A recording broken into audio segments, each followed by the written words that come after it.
Hello everyone, welcome to my channel. I am here to help you today. I know you use this video to fall asleep, so before that, like the video and subscribe to the channel. Also, where are you from and what time are you watching? Now get comfortable and relax. Case 1. Cody Josiah Bsby was born on January 12, 2018, to parents Dina Abdul Karim and Corey Jamar Bsby of Hampton, Virginia. The couple already had another son and went on to have a total of 4 children in a span of 3 years, including a set of twin boys born after Cody. Cody was a cute little boy with curly black hair and sweet brown eyes. He had big dimples when he smiled and liked Spider-Man. Cody's parents never married, and the relationship ended in 2019. A year later, Dina was going through some major health issues, so it was decided that Corey would take custody of their children. According to Dina, Corey initially did not want to take Cody, calling him a mama's boy. Still, the couple agreed to meet for a handoff halfway between Corey's residence in Hampton and Washington, D.C., where Dina was now living.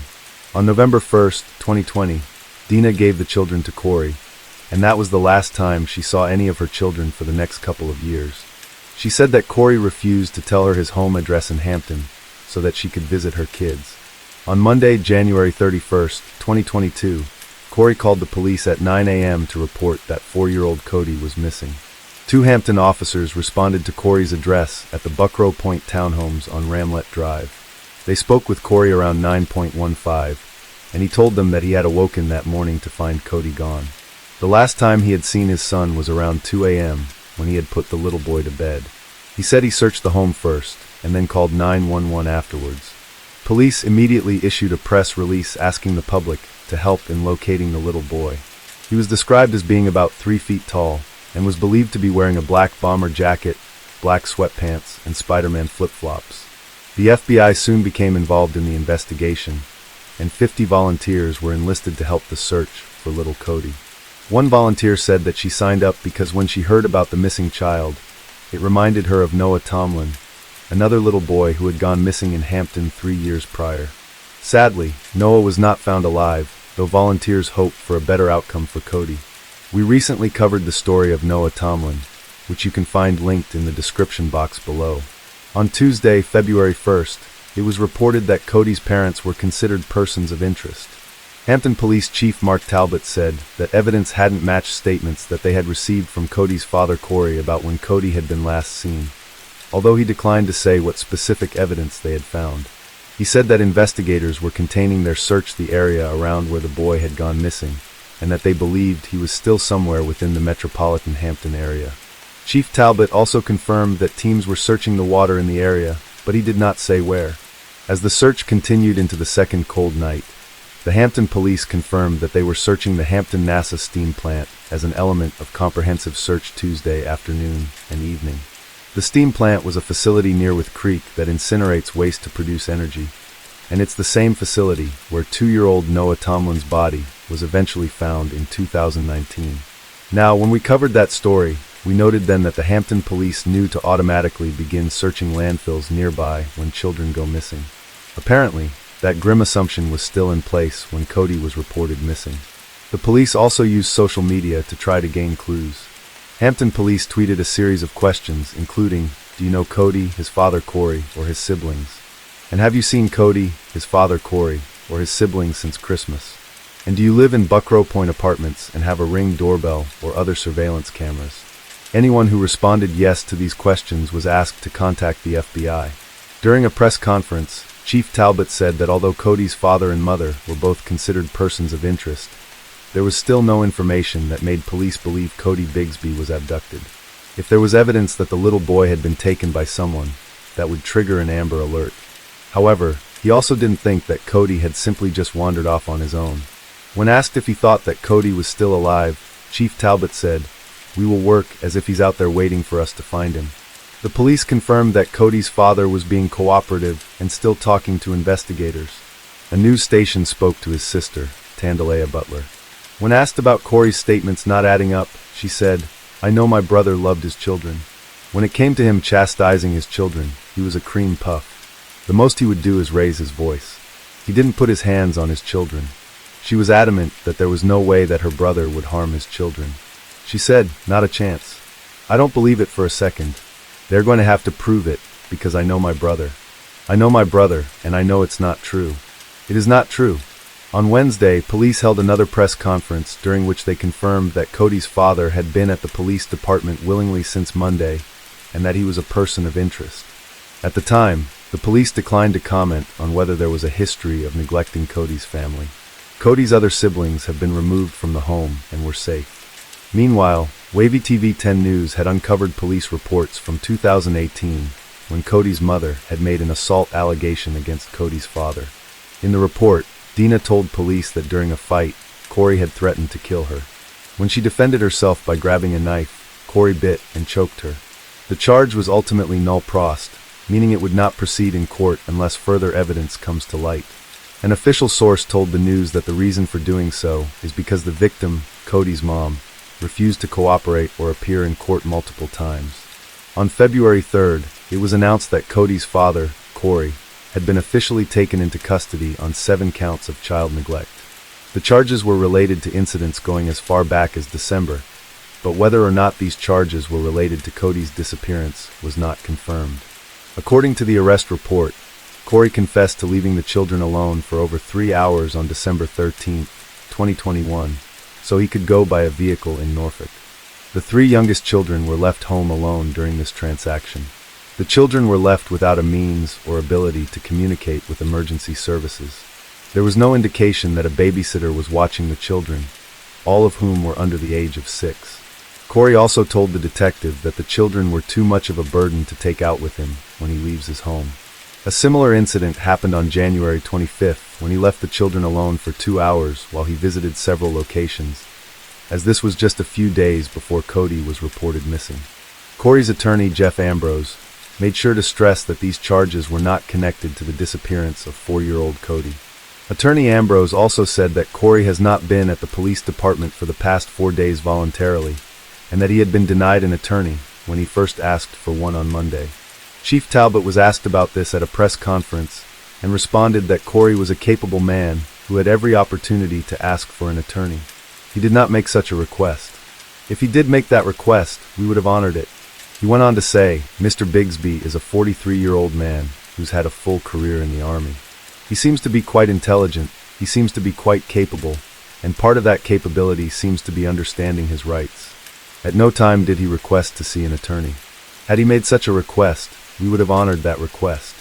Chief Talbot did say that Corey's arrest would allow the investigation to get more intense, and that the FBI provided his team with an extensive amount of forensic data. He stressed that Corey's arrest was not the conclusion in the search for Cody. However, he also said each day it becomes harder and harder to believe that Cody Bsby is alive and well. On February 5th, nearly a week after Cody went missing, volunteers gathered again to continue the search. On that cold Saturday morning, community members searched a wooded area near Cody's home. They hiked through thorns and mud, some armed with machetes to help cut through the dense brush. A couple of people used drones, while others searched bodies of water in an abandoned storage unit. The volunteers also planned to search again the following morning, ahead of a candlelit vigil planned for that Sunday night. However, their searches proved to be in vain. At the vigil, dozens of people met at the soccer fields near where Cody lived. They lit candles, held balloons, sang, and prayed for Cody's safe return. On February 8th, Corey was denied bond, a decision that his attorney planned to appeal.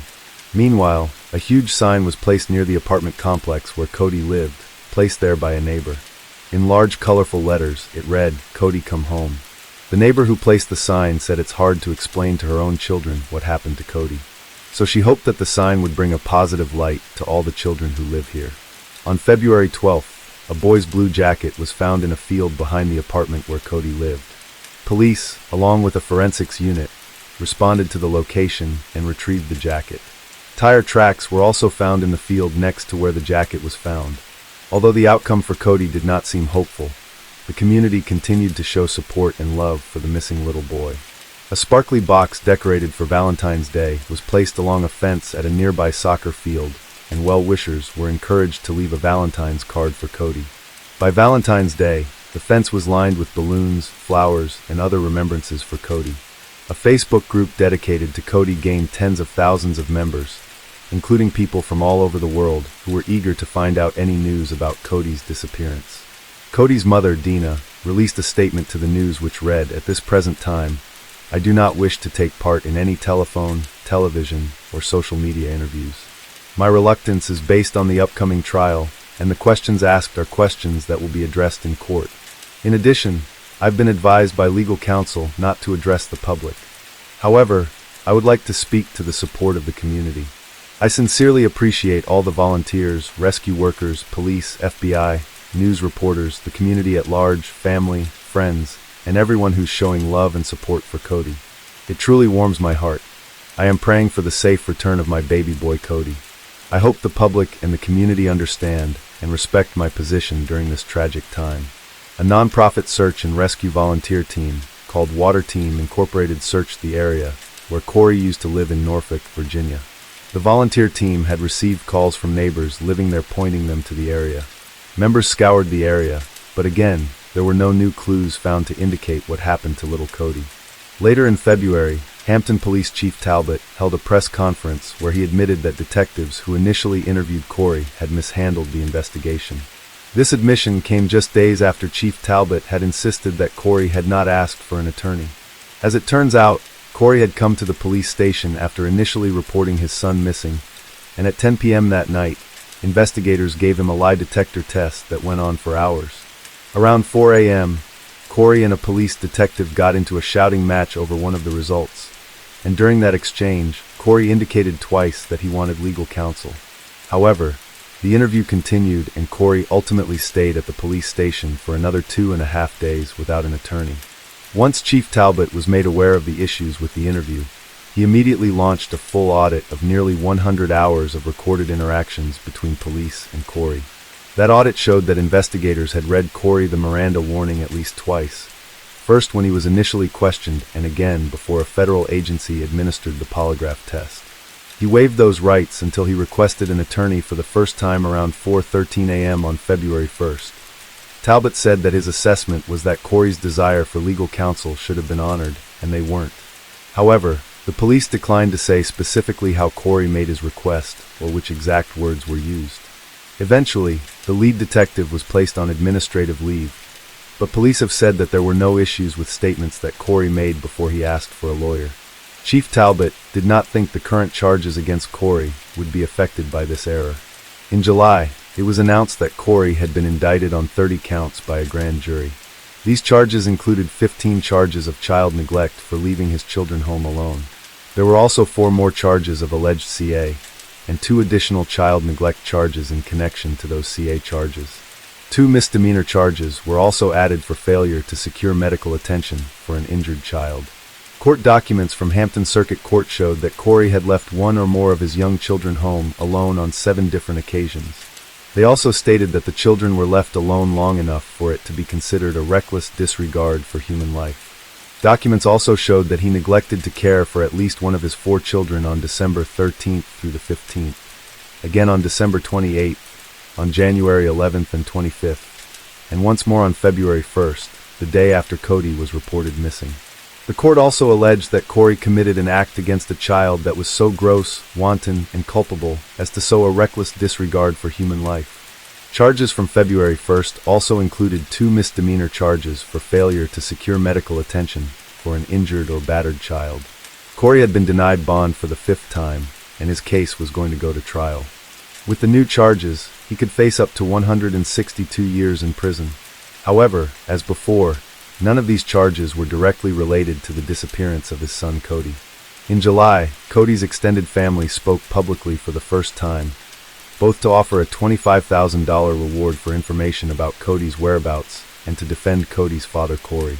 His uncle said the police department holding Corey during the initial interview was like kidnapping, that the department stacked up charges to cover up for their wrongdoing. He said, "I thought it was innocent until proven guilty.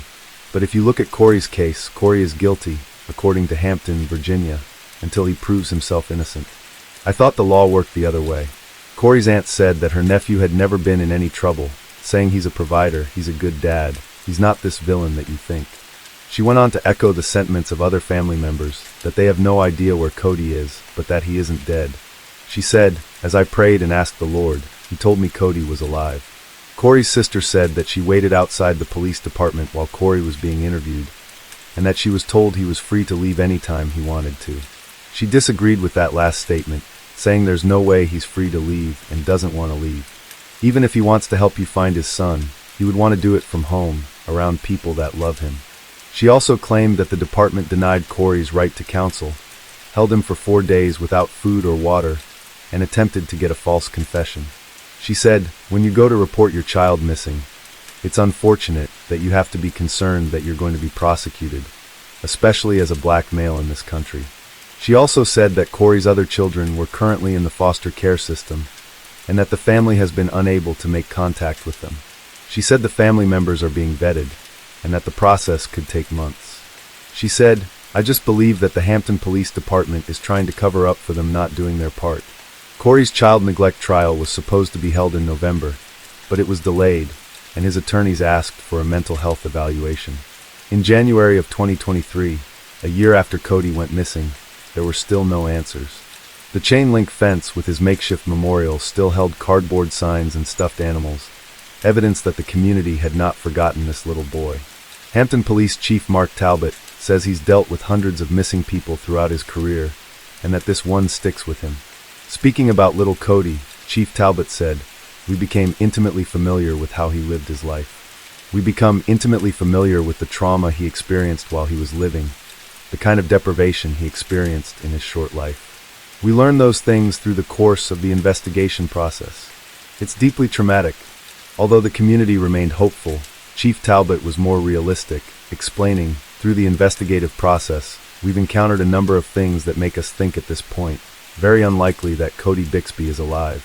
But also, being alive leaves traces on the world. He isn't available. We can't see him. We haven't heard from him. There's no evidence anyone has spoken to him on the phone or has seen him on video. Haven't seen a photo of him. If he were alive, I think we would know it. If there's no evidence of a human being, especially under these circumstances, if he can't care for himself, he would have to be in the care of somebody else. There's no evidence of that. There never was from the very start. Still, Chief Talbot said that they were not giving up. Gets a briefing every week about the investigation, and has since the start of the case. He said, we've done a lot we can't talk about, and we believe ultimately the work that we have done, and will continue to do, is leading somewhere very important. Despite the grim unlikelihood of finding Cody alive, volunteers continued to search the area with the same determination that they had a year before. Of the searchers, Chief Talbot said, I know that we searched every location that we thought reasonably could be the spot of some evidence of something we could use to find out what happened or evidence of Cody or his remains. We searched all those areas. I don't think they are wasting their time. I also do not think it's likely they will find anything useful. Based on a statement Corey made while locked up at the Hampton Roads Regional Jail, we searched an outdoor area in Maryland near Washington several months prior, but that didn't turn up any leads about Cody's whereabouts either. Investigators also said that the search has been hampered by the fact that Corey didn't have a traditional cellular phone plan that would allow them to gain access to his movements in the days leading up to Cody's disappearance. Instead, he used phones that would only occasionally be hooked up to the free wireless services. An aunt told investigators she talked to Cody by phone about 13 months before he went missing, on either Christmas or Thanksgiving in 2020. As far as investigators can tell, that's the last time anyone besides his father talked to Cody. Neighbors have said Cody and his 3 brothers hardly left the house. The children weren't going to school and didn't have any babysitters. In March of 2023, Corey was transferred to Eastern State Hospital for restorative services and a mental health treatment following a psychiatric evaluation by a court-appointed doctor. This order came after 3 different doctors evaluated Corey and gave differing opinions on his competency to stand trial. After the hearing about this move, Corey's family and attorney said that they believed his declining competency was due to his incarceration, the jail conditions, and the stress of his child being missing. Corey's family said that they believe Cody is still alive, but believe he had been trafficked. They said Hampton police had not done enough to locate the missing boy. Corey's sister said, I believe in my heart. I know Cody is alive, but I believe he's being trafficked somewhere. I believe that my nephew is alive, and one day he'll be returned. Licensed clinical psychologist William McKenna evaluated Corey on May 30th and determined that he was competent to stand trial. Finally, In early June of 2023, Corey Bsby was indicted by a grand jury on charges of homicide and concealment of a dead body. According to the indictment, Corey was being charged for the death of his son, which happened on or about June 18, 2021, about 7 months before Cody was reported missing. Details were not initially released about what evidence led the investigators to this particular time of death. Corey's sister asserted that the timeline doesn't match up with the last time she saw Cody. She said that her brother Corey and his 4 children, including Cody, attended a gathering at her house in the D.C. area sometime in September or October of 2021. The gathering was to mark the day of her late mother's birthday, and that the boys had been playing outside on the trampoline. She also claimed that another relative had been to Corey's house in December of 2021, that they had seen Cody very much alive at that time. Now, it came as a surprise that on June 21st, Corey was granted bond and released from jail. During the bond hearing, his defense argued that since no evidence had yet been presented, that there was a homicide and that there was no body, that Corey was entitled to bond. On the other hand, Hampton attorney Anton Bell told a judge that Corey Bsby is a danger to the community with a history of going AWOL in the military. Attorney Bell said evidence shows Corey killed his son and that he believed Corey Bsby will continue to hide the body if he's released. Ultimately, the judge granted bond, the total for all charges coming to about $80,000. Judge released Corey on house arrest to his older daughter in Norfolk. There were several conditions under this release, including that he cannot have contact with his other young children who live out of state. He also had a curfew and was not to leave the home unless it was for a doctor's appointment or court appearance. In early November of 2023, a hearing was held to determine whether to suppress key evidence during Corey's upcoming trial. Evidence: confessional letters that Corey had allegedly written while in prison and given to a corrections officer. The first letter came on or around August 3, 2022, when Corey got a corrections officer's attention in the early morning and asked him to write a confession letter. The officer became emotional when he read this letter aloud in court, which said, "Found my son unresponsive, tried to give CPR, could not revive him, tried several times. I begged God to save him. I decided to walk outside and spoke with God. Back to the house, checked on my son to see if he was breathing, and tried a long time to realize he was not coming back. I put him in a trash bag and put him in my car, which sat for 3 days." The letter also stated that he then drove his son's body to Garrett A. Morgan Boulevard, a road in Maryland. The officer wrote down this confession, had Corey sign it, then went to get a supervisor. The nighttime supervisor said that the officer was distraught and crying when he brought her the confession. She then went to Corey's cell herself, turned on her body camera, and asked Corey to write his confession down himself. In this letter, Corey wrote, "I, Corey J. Bsby Sr., am confessing that on January 30th, 2022, I stepped outside of my apartment to get some items out of my car to wash clothes. And when I returned, I found my son, Cody Josiah Bsby, laying at the bottom of the steps unresponsive. He must have fallen. I then tried to revive him by administering CPR several times over and over until I couldn't anymore. Then I prayed. I stepped outside for a few minutes and talked to God as I prayed. I asked God to allow my son a second chance, and I administered CPR again but got no response, so I panicked and prayed. After that, I placed him into a trash bag and I placed him in the back of my truck. On the 21st of January, around 3:30 a.m., I took him to Garrett A. Morgan Boulevard and placed him into a receptacle bin. After I realized it was a trash can, I took him out and put him into a hole I dug beside a tree inside the tree line. He has tape around his ankles and wrist, a cowboy rug under him, Beats headphones in his ears. I then ate and placed his bike in some trash after I ate at the scene. Another jail officer testified Corey handed her a piece of paper on Christmas of 2022, said Corey buried Cody after finding him unresponsive on January 31st, 2022. Another confession was found in a notebook in Corey's cell, saying he hit Cody on the head on the floor on June 18, 2021, hit him with fists, put him in the bathtub, then in a fridge before burying him. The defense argued in the hearing that Corey made these statements because of the way he was being treated at the jail and the police station. Cody's lead attorney, Amina Matheny Willard, argued that the statements should have been thrown out because Cody was suffering from trauma brought on by police interrogation that began the day he reported Cody missing. Ultimately, the judge determined that these written confessions were admissible in court for Cody's trial, which was set to begin in early March of 2024. Sadly, in February of 2024, a notice was placed on Cody's memorial fence, notifying people that the memorial was going to be removed. Mourners had asked to keep the memorial up longer, and they were told that it would remain for the 2-year anniversary of Cody's disappearance, would come down now that someone had been charged with his death. Well-wishers were advised to take down any items they wanted to keep, and the rest would be placed in storage until claimed. Neighbor Nancy Strickland, who had organized many of the memorials for Cody, said, "It breaks my heart that we have to take it down. They can take the fence, but they can never take your memory from me. I love you, Cody Bsby." Cory's trial began on March 6, 2024. During the trial, Cody's mother, Dina, testified that the last time she saw her little boy alive was when she dropped him off with his father in November of 2020. At the time, Cody was just shy of 3 years old.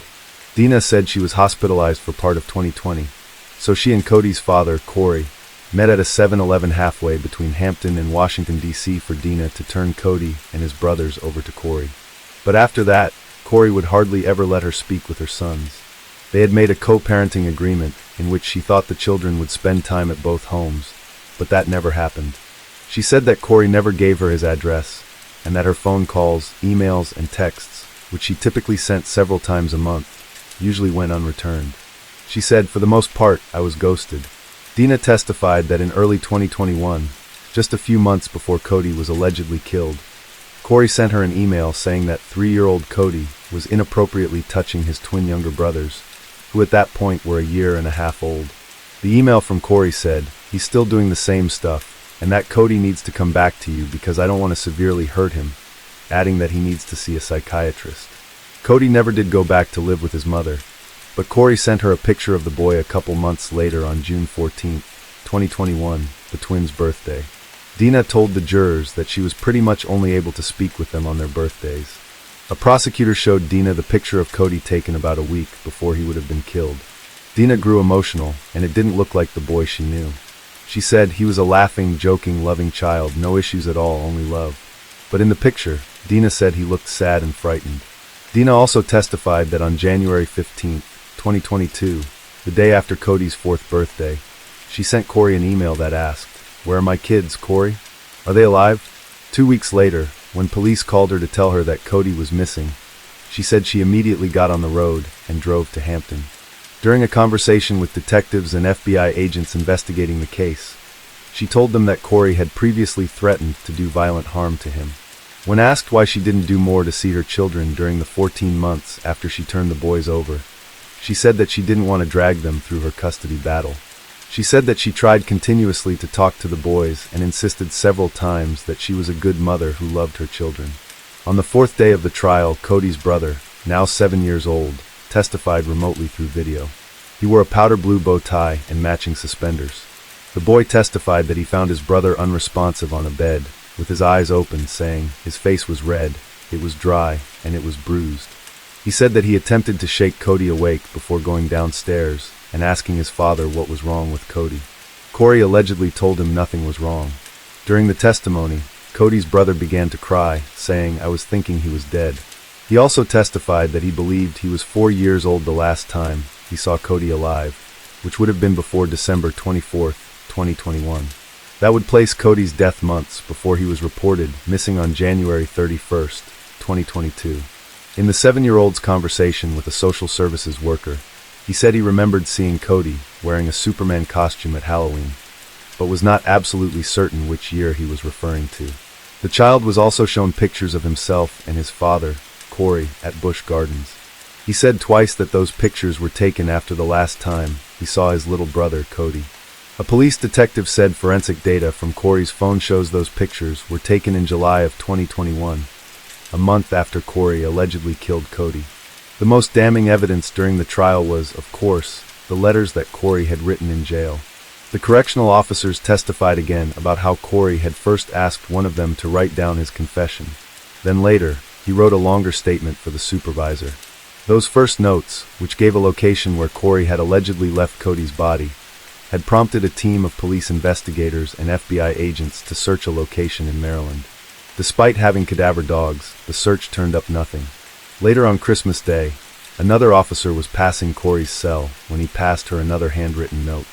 This one said, and I quote, "On January 31st, 2021, I, Bsby Corey J., attempted to perform CPR on Cody Josiah Bsby, and it did not work, so I attempted to perform CPR again, and it did not work, so I took him to building 5511 on Garrett A. Morgan Boulevard and buried him beside a tree behind the building, and I walked away." It should be noted that he wrote building, and that the court is not using this as an abbreviation. Then I drove home and prayed to Jesus to save Cody, and I failed him, so I am becoming tired of torture. So now I am confessing because my family and the police is conducting these crimes, and I cannot take it anymore. Sincerely, Corey Bsby. The jail's medical staff determined that Corey should be placed on a safety watch and moved to a new cell. During this move, the same officer found a black and white composition notebook, which contained a more detailed confession. Both pages of the handwritten confession had big black X's drawn across them, but were still clearly legible. The officer was asked to read aloud this letter in court. It said, "November 5th, 2022, on June 18th, 2021, I, Corey Bsby, walked in the room and grabbed Cody and dragged him into the kitchen and thumped his head on the floor and beat him with my fist. And he went into cardiac arrest, and I tried to perform CPR. Then he did not respond. Then I went upstairs with Cody and put him into the tub. Then I wet him up to see if he would respond.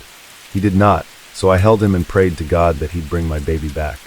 Then I took him in the room and laid him in the bed. Then I went to the car and got a flashlight and charged it. I then went to the gas station and got gas. Then I went to the store and got snacks. Then I went to the restroom and pooped and wiped it off. Cody and I went to empty car wash and put Cody in a bag. Then I drove back home and put Cody in the fridge. Then I put Cody in the car again and drove him to building 5511 and dug a hole by the tree and buried him. Then went home and prayed for forgiveness. Then went to King's Dominion the next day, and I went to the hospital, and I dumped my clothes from the crime in the trash and burned them. Then the next day, I went back to burn Cody and cover up scars from the beatings. Then I went home and took a bath with DJ. Please accept my confessions. Sincerely, Corey Bsby. Corey Bsby. Week 2 of the murder trial began with the prosecution playing the 911 call that Corey placed to report his son missing. In the call, Corey said, "I think my son is missing. We are moving today." I looked upstairs in his room. I looked everywhere. Last night, he asked to go outside. Sometimes he creeps outside at night. During the initial call, Corey did not know how tall his son was, and when asked what his child was wearing, he said his Spider-Man flip-flops were also missing, so he must be wearing them. The defense called several people to the stand, including Corey's sister and a man who claimed to see Cody just 2 days before Corey reported him missing in January of 2022. During closing arguments, prosecuting attorney Anton Bell said to the jury, "He beat that child with his fists and dumped the child like he was trash. You have the ability to bring to Cody what no one else can bring, and that's accountability." Defense attorney Curtis Brown said to the jurors that he believed there was a lack of forensics, DNA, or fingerprints to prove Corey killed his son and hid his body, saying not one soul saw my client do anything. Prosecutor Bell was able to counter this by saying Cody's eyes were open when his brother found him, so the last image he saw was his dad beating him. The trial wrapped up on March 12, 2024. The jurors took over 2 hours to reach a verdict. Corey was found guilty on both counts, second-degree homicide and concealing a body. Hampton Police Chief Jimmy Weidman, who took over when Chief Mark Talbot left the position for another job in 2023, said that even with the guilty verdict, the search for Cody's body will continue. He said, "Our work isn't done. We still have to look for and recover Cody. Our efforts won't cease until that is accomplished." After the trial, Corey was interviewed at the Western Tidewater Regional Jail in Suffolk, where he maintained his innocence. He said, "I don't know what happened. All I know is, of course, he had to wander away. But did someone take him? I wouldn't know." He claimed that the written confessions were coerced out of him by jail guards, who denied him showers, food, his commissary money, and internet time. Tonight, Bsby maintains his innocence. Angelica Rentock is in the studio after speaking with him exclusively at the Western Tidewater Regional Jail. Corey Bsby and I spoke for around half an hour. He says he's choosing to interview now because of what he describes as an unfair trial. And following Bsby's conviction yesterday, people in the community, especially those who spent so much time searching for Cody, still have unanswered questions. Keep doing what you're doing. I appreciate what you're doing. I need that because as soon as we find Cody, I guarantee you, we'll find out that this is. No, I don't know what Cody is. I never knew what Cody is. And that's unfair too. How are you going to say that I confessed to something? If I confess to it, then I'm telling you, hey, this is where my son is. You should have been able to go get him then, and it should have been over. You should have been able to prove hard facts that I killed my son. Shortly after Corey Bsby reported his 4-year-old son, Cody, missing to Hampton police, in January of 2022, detectives arrested him on separate child neglect charges. He stayed in Hampton Roads Regional Jail for months. Bsby alleges mistreatment from the correctional officers. They kept telling me, write a confession letter then. And I kept telling them, I'm not confessing to anything, because there's nothing to confess to. So I said, okay, I'll write a letter because they were telling me what to write through the intercoms. They were telling me what to write down on the paper, and I was telling them I wasn't going to write it. It went from that to them telling me specifically to write certain things that I wrote in the one letter that was X'd out. In that X'd out letter, Bsby wrote about beating Cody to death on June 18, 2021. But Bsby tells me he never hurt any of his children. One of his sons testified against him during trial last week. The now 7-year-old said in court, Cody looked dead on the bed in an upstairs bedroom. And all of a sudden, my son come and say some stuff that was coerced, knowing my son never seen his brother laying anywhere lifeless, none of that. On June 18, 2024, the 3-year anniversary of Cody's death, Corey was sentenced to 45 years in prison for the homicide of his son. As appalling as it is, 40 years is the maximum sentence that was allowed for second-degree homicide in Virginia, plus 5 years for concealing a body. He is still facing a possibility of 162 years for the other pending charges of child neglect. In the courtroom, Cody's mother, Dina, spoke about the impact her son's death has had on her and her other children. She said, I have to live with the fact that I put my kids in the hands of a sociopath disguised as a father. She asked the judge for the maximum sentence, saying Corey doesn't deserve to see the light of day again. She said, I pray Cody haunts him for eternity. In January of 2024, 2 years after Cody was first reported missing, a bill was introduced in Virginia to enact a new alert for when a child goes missing. The intent was for this alert to fill the gaps when a case doesn't meet the criteria for an Amber Alert. If you've watched this channel for a while, you probably know that the Amber Alert has strict criteria, including reasonable belief that the child has been abducted, is in imminent danger of bodily harm, and that there's enough descriptive information about the victim and the abductor.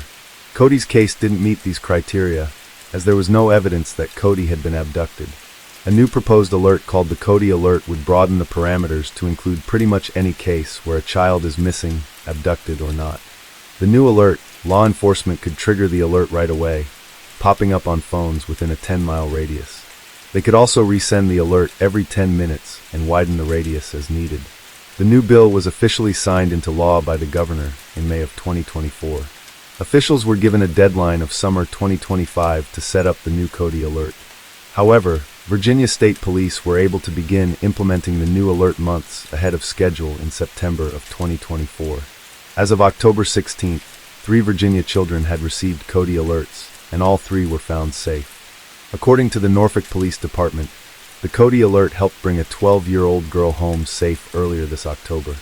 Delegate A.C. Cordoza, who helped author the bill for the new Cody Alert, said he helped search for the missing 4-year-old boy who inspired the new alert. He said, I'm glad that we're remembering Cody every time we do one of his alerts. It means the world to me. We want to say, I want everyone to remember what happened here in Hampton and the young man who was lost. What we're doing is making sure that doesn't happen again. We'll be awaiting the verdict for Corey's child neglect trial, which will hopefully end with more jail time than the meager 45 years that he was sentenced for Cody's death. He is currently being held at the Nottoway Correctional Center in Buckville, Virginia. As of the time of this recording, Cody has not revealed the whereabouts of his son's body. It seems likely that Cody is buried in a shallow, unmarked grave, somewhere cold and alone. He has not had a proper burial, no headstone, and now there isn't even a chain-link fence memorial to remember Cody. His memory will have to live on in the hearts of those who knew the little boy with his dimpled smile. We do know that at least his name will live on through the Cody Alert, which is already helping other missing children in just the first couple of months. Maybe his memory will be able to help save the life of some other missing child, even when there was no one there to save him. Amari Jordan Nicholson was born on October 26, 2018 in Nevada to parents Giorgio Hayes and Taylor Nicholson.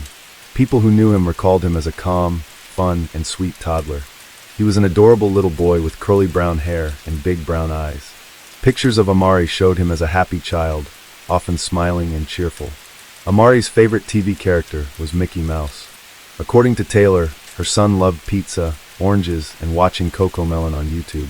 Amari enjoyed dancing around to music and was known to be patient with everyone and was just a happy-go-lucky little boy.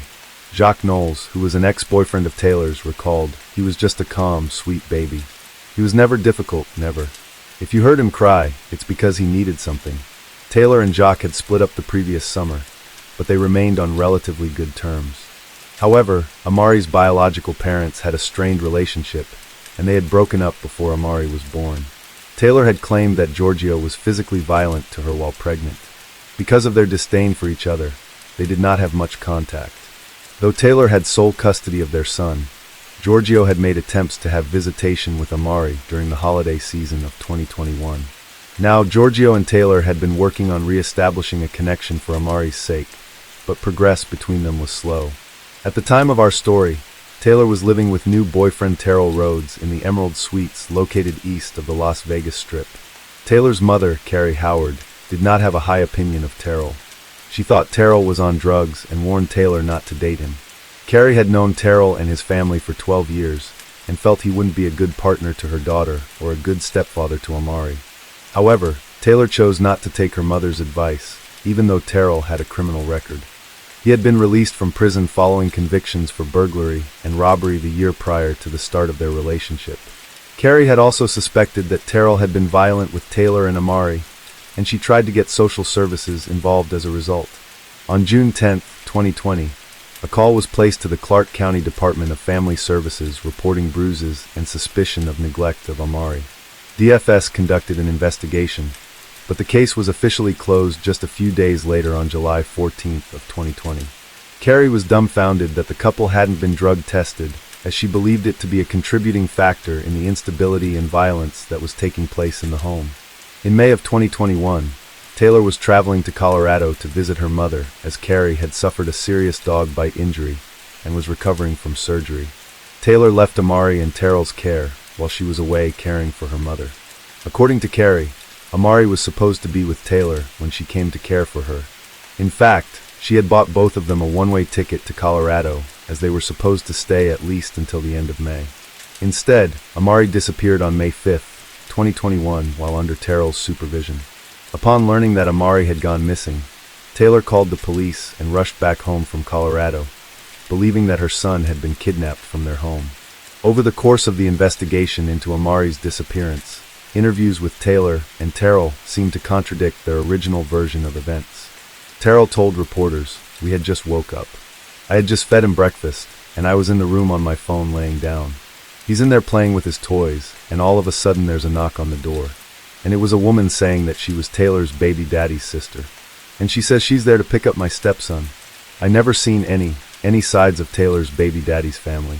So I never recognized her. So then I go to proceed to, okay, I'm going to pack him a bag up, pack some of his belongings. And when that happens, I turn around to call Taylor to tell her if was this really prearranged. And as I'm doing that, the sister says she don't need anything for my stepson. They got everything they need for him, and basically just took off. An Amber Alert was issued, but was subsequently canceled as the state of Nevada requires both a vehicle and an abductor description to meet the criteria for an Amber Alert. Since there was no known vehicle involved in an alleged unknown family member was believed to be responsible for the abduction. The state of Nevada Amber Alert criteria wasn't met. According to Taylor, police told her the reason for canceling the alert was because the matter was now for the courts, as they believed it was a family issue and not an abduction by a stranger. When the reporter questioned Terrell as to why he would let Amari be taken by someone he didn't know, he replied that Taylor told him someone would be there to collect Amari, but he just didn't know who. In the beginning, Taylor claimed that she never said that. However, the couple would go back and forth on whether or not Taylor did or did not say someone would be coming by for Amari. Taylor initially stuck to Terrell's version of events. Couples shifted the focus away from Terrell, by suggesting that Giorgio's family stalked them until they figured out where she and Amari lived. Taylor and Giorgio weren't on the best of terms with each other. They were asserted that Terrell didn't have anything to do with her son's disappearance, placing the blame squarely on Amari's father. Taylor would also complain to a reporter that Giorgio was getting media attention without playing a meaningful role in his son's life. Taylor continued to stand by Terrell and came to his defense when rumors began to fly and the public began to look more closely at him. She told reporters it's inaccurate. It's a bunch of strangers just reading comments and not understanding the situation, not understanding the background, and just trying to put their 2 cents into it when it's all inaccurate. All this negative, hateful energy of pointing fingers at me and him can be put into trying to find our baby and bring him home instead of causing more drama. I mean, we're hurting enough. We're all distraught over this. We're a complete mess breaking down. Despite the public suspicion, Taylor would not waver in her support of Terrell. The kidnapping narrative began to crumble, however, when Taylor later admitted to reporters that she and Terrell had been arguing prior to her leaving for Colorado. She said that telling him someone would be by to pick up Amari was basically an empty threat meant to annoy him. She hadn't been specific about when or even if a pickup would occur. Terrell was upset about Taylor leaving for Colorado, and there were whispers of an impending breakup before Taylor had even left. Taylor had then acknowledged to reporters that the situation was confusing and would lead people to believe that she and Terrell were lying about the events that took place. The couple's conflicting stories of the events were putting eyes on them both, not just Terrell. People were looking closer at Taylor now. Despite the incongruence at that time, Taylor still maintained that Terrell had nothing to do with her son being missing. When the news reached Carrie, she was quite upset with her daughter. Taylor hadn't contacted her to tell her what had happened, and Carrie had to hear the news from her own father. The grandmother was beside herself with grief that Taylor had left Amari in Terrell's care. She was also confused as to why Taylor didn't take Amari with her to Colorado like they had originally talked about.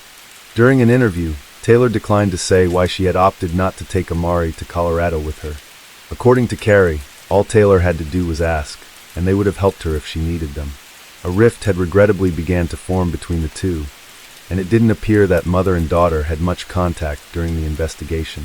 In fact, May 8, 2021 was the last time Carrie and Taylor had spoken while Amari was still missing. They were at odds over the whole situation, and hadn't been talking to each other as Taylor continued to stand by Terrell. On May 7, 2021, Taylor told reporters, "Terrell loves Amari like he's his own. He's been the one who's been taking care of Amari. Amari loves Terrell just as much at this point. You can't sit here and say anything negative for a man to be taking care of another man's baby. He never handed the baby off to anybody." Terrell remarked that it was sick that people were making assumptions about what happened to Amari and thinking that he had been involved. He was annoyed that people believed that he was gaslighting Taylor into believing him. During this particular speech, Terrell avoided looking at the camera and would shift his gaze to his feet or off into the distance. Still, Taylor wouldn't hear anyone would criticize Terrell. Message to the public is, we miss our baby boy, and if he's watching, mommy and daddy loves you, and we hope you get home soon and safely. To the public, just, share our posts on Facebook, share the news reports, and try to get the word out and his picture around, and keep on a lookout to be able to find, where he is and to be able to bring him home back safe and sound. My mom got attacked by a dog, and it chewed her tendon in her ankle, so she had to have 2 hours of surgery and over 60 stitches, so she was crippled, not able to walk. So I left on Friday to go to help take care of her, and I had only been gone 4 days before I woke up to a phone call saying my son was gone. And when I found that out, I hopped in the car and drove 2.5 hours to get to the airport, since it's a small little country city, and hopped on the next plane and landed in Vegas around 2:30, and then that's when the search was able to happen. I had called police at 7 in the morning to be able to report him as the missing child, and the responders came out, and one called and spoke to me over the phone, the other talked to my boyfriend about the situation of what happened, and it was that they had a misunderstanding and canceled the search, and so my son was missing for 8 hours with nobody looking for him. And then when I came in town, and they were finally able to speak to me, is when they finally were able to report him as missing, and they've searched everything trying to do what they can. We just wish it was, a little bit more. From my knowledge, I was already notified that somebody would be coming over, but I didn't think when I didn't know when I didn't expect when. And then when somebody did come, they notified themselves as my girlfriend baby daddy's sister, and they said they was sure to pick up the mark and notified me that it was already prearranged, so from my understanding from already being told by my girlfriend that somebody would be over. I wasn't told who I wasn't told when, but I still had that in the back of my mind, so when that person knocked on the door, that's what my mind recommended right back to, so that's who I thought was gonna pick up Amari. And as I'm finna call my girlfriend and pack back his bag at the same time, she says that they already got everything that they need for him, and I don't need to pack anything, he'd be fine. And she regulated, and she proceeded out the door, and as I'm on the phone trying to call my girlfriend, I that my last look of her was just walking down the stairs, so I closed the door, and I started calling my girlfriend over and over until she answered the phone, and I asked her was anybody supposed to come that day to pick up Amari, and she said no. I said the lady just came to the door, says that she's her baby daddy's sister, and they just picked up Amari, and she started freaking out. That's when I ran out the door, and immediately start coming to area looking around, see what I can. I ain't see nothing. Bring her son back, wherever you are bringing back, like immediately. It's disgusting. I mean, he's a helpless 2-year-old, he's tiny, and can't fight back. He doesn't know where he's at, doesn't know where mommy and daddy are, because we're the only 2 people that he knows, and he needs medicine. He's scared. He doesn't know who these people are, and we just asked to bring him back safe and sound because he doesn't deserve this. This is not okay. And it's what's really sickening is that people is making assumptions, thinking that I have something to do with it, that I have her manipulated in some way, which that's sickening to me also, because he loves me. We ain't never nothing like that. Apparently not now. We're just waiting, hoping something pops into the air, someone slips up, and he's able to return home. So we're going to try to plan out a search party for him and see how that works out. We're going to do the best we can and do whatever we can to find him. We're going to create the search party on Facebook. In a Facebook event, it's going to be public, and we try to advise anyone who's free not doing anything to come out and try to help us find him, comb through the city, see if he's anywhere in sight. We have a few ideas where he could be, and the police are just saying that it's an ongoing investigation, so they're not able to share much, and we can't share all the details either because it's still ongoing, and we don't want to interrupt the process of trying to find him, and so we're just waiting and trying to figure this out on our own as well. All right, thank you guys. Now, how Taylor's side of the family came across in the media was chaotic at best, while Durjo's side of the family came across quite the opposite, clear and proactive. Durjo's sisters Yolanda Everett and Dyrika Perryman were careful in their comments regarding Taylor. They didn't want to speculate or throw unnecessary animosity in an already tense situation. Yolanda and Dyrika firmly denied that their family had anything to do with Amari being missing, but admitted to a strained relationship with his mother. Sisters publicly affirmed that despite the difficulties between them, they've been more than willing to work with Taylor to help her find Amari. The sisters were active law enforcement efforts and participated in a live news conference 6 days into the search, asking anyone with any information pertaining to Amari to come forward. Several search teams had been involved, going door to door and handing out flyers. In partnership with Nevada Child Seekers, reward of $30,000 was offered to anyone who could bring Amari home safely. On May 11, 2021, sometime after the news conference, Terrell finally broke down after being confronted with evidence of soiled clothes and blood found on the wall of his apartment.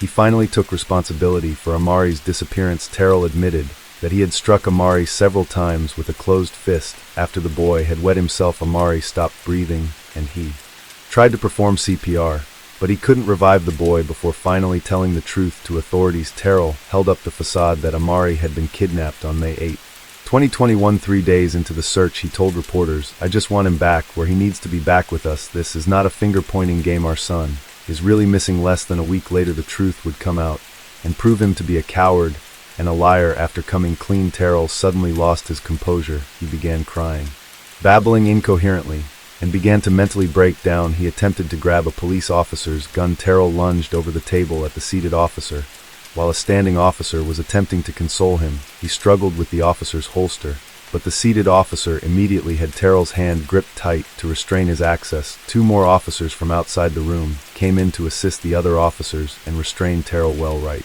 now we are getting a look at the moment of murder. Suspect grabbed a gun from police officers as he was being interviewed, but Rhodes is accused of killing 2-year-old Amari Nicholson. Now police say during the interview, as you see here, Rhodes gets violent, asking officers to kill him. Right now he's facing attempted murder charges after pulling the gun on the officers. Now thankfully no one was hurt in this confrontation. The grand jury evidence also shows the map that Rhodes drew allegedly pointing officers to Amari's body. According to court documents, Rhodes told officers that he killed Amari after he wet his pants. Terrell was arrested and charged with first-degree murder, 2 counts of attempted murder, 4 counts of assaulting a police officer with a deadly weapon, and 4 counts of resisting a police officer with a deadly weapon. Clark County Sheriff Joe Lombardo was shown where to find Amari's body during the confession. However, Terrell hadn't been completely honest in regards to what he had done with his body at that time. So the search for Amari continued after Terrell's arrest. Law enforcement believed they would not locate a body in this case, but Terrell eventually drew them a map, as shown in the video. On May 12, 2021, Amari's body was found buried in a shallow grave at Paradise Road and East Twain Avenue, near a brick wall between Siegel Suites and McDonald's. This location was right around the corner from the complex they were living in. Some reports have suggested that Amari was found in a dumpster. Terrell has not spoken publicly to reporters since his official arrest. When Carrie found out what Terrell had done, she told the reporters she didn't think Terrell would go as far as to end Amari's life, but she wasn't shocked that he had done so. After all, Carrie had spoken against the relationship from the start and had called for an investigation into suspected violence in their home. The previous year, midday, the mother of a 2-year-old allegedly murdered by her boyfriend, opening up about her heartbreaking loss. Marie Nicholson's body was found earlier this week near Paradise in Twain. Taylor Nicholson says right now she's trying her best to cope and remember the good times with him being gone. It's getting difficult. You still see him running around, you still see everything, you still hear everything, and now we just gotta live through what he loves the most to keep his spirit close to all of us. Metro police say Terrell Rhodes was taking care of Amari while Taylor was in Colorado caring for her mom. In an arrest report, Rhodes admitted to hitting Amari several times after the toddler urinated on himself. Police say Rhodes and Taylor were dating and just broke up before Amari's death. When Taylor heard the truth, it was the final blow to her trust and confidence in Terrell. She felt betrayed. However, the time had come for her to take responsibility for the fact that she had stubbornly stood by Terrell's version of events, knowing she was never serious about anyone coming to pick up Amari. The public had already been looking at Taylor with a measure of suspicion, and the truth coming out finally put more focus on Taylor's handling of events. If Taylor knew there was never a plan to actually have someone pick up Amari, why did she believe Terrell's version of the events? Why didn't she doubt Terrell's story? Instead of feeling guilty, Taylor took a defensive stance. She felt she couldn't fully grieve her son in peace, and that people she once knew, people she hadn't spoken to in months or even years, were judging her, and in some cases hating on her for how she was dealing with such a public tragedy. Taylor said she was always someone who kept her feelings inside and did not like to display what she was dealing with to the outside world. Taylor was advised to stay home, out of the view of the media, as she may not be safe with the amount of hate she was receiving.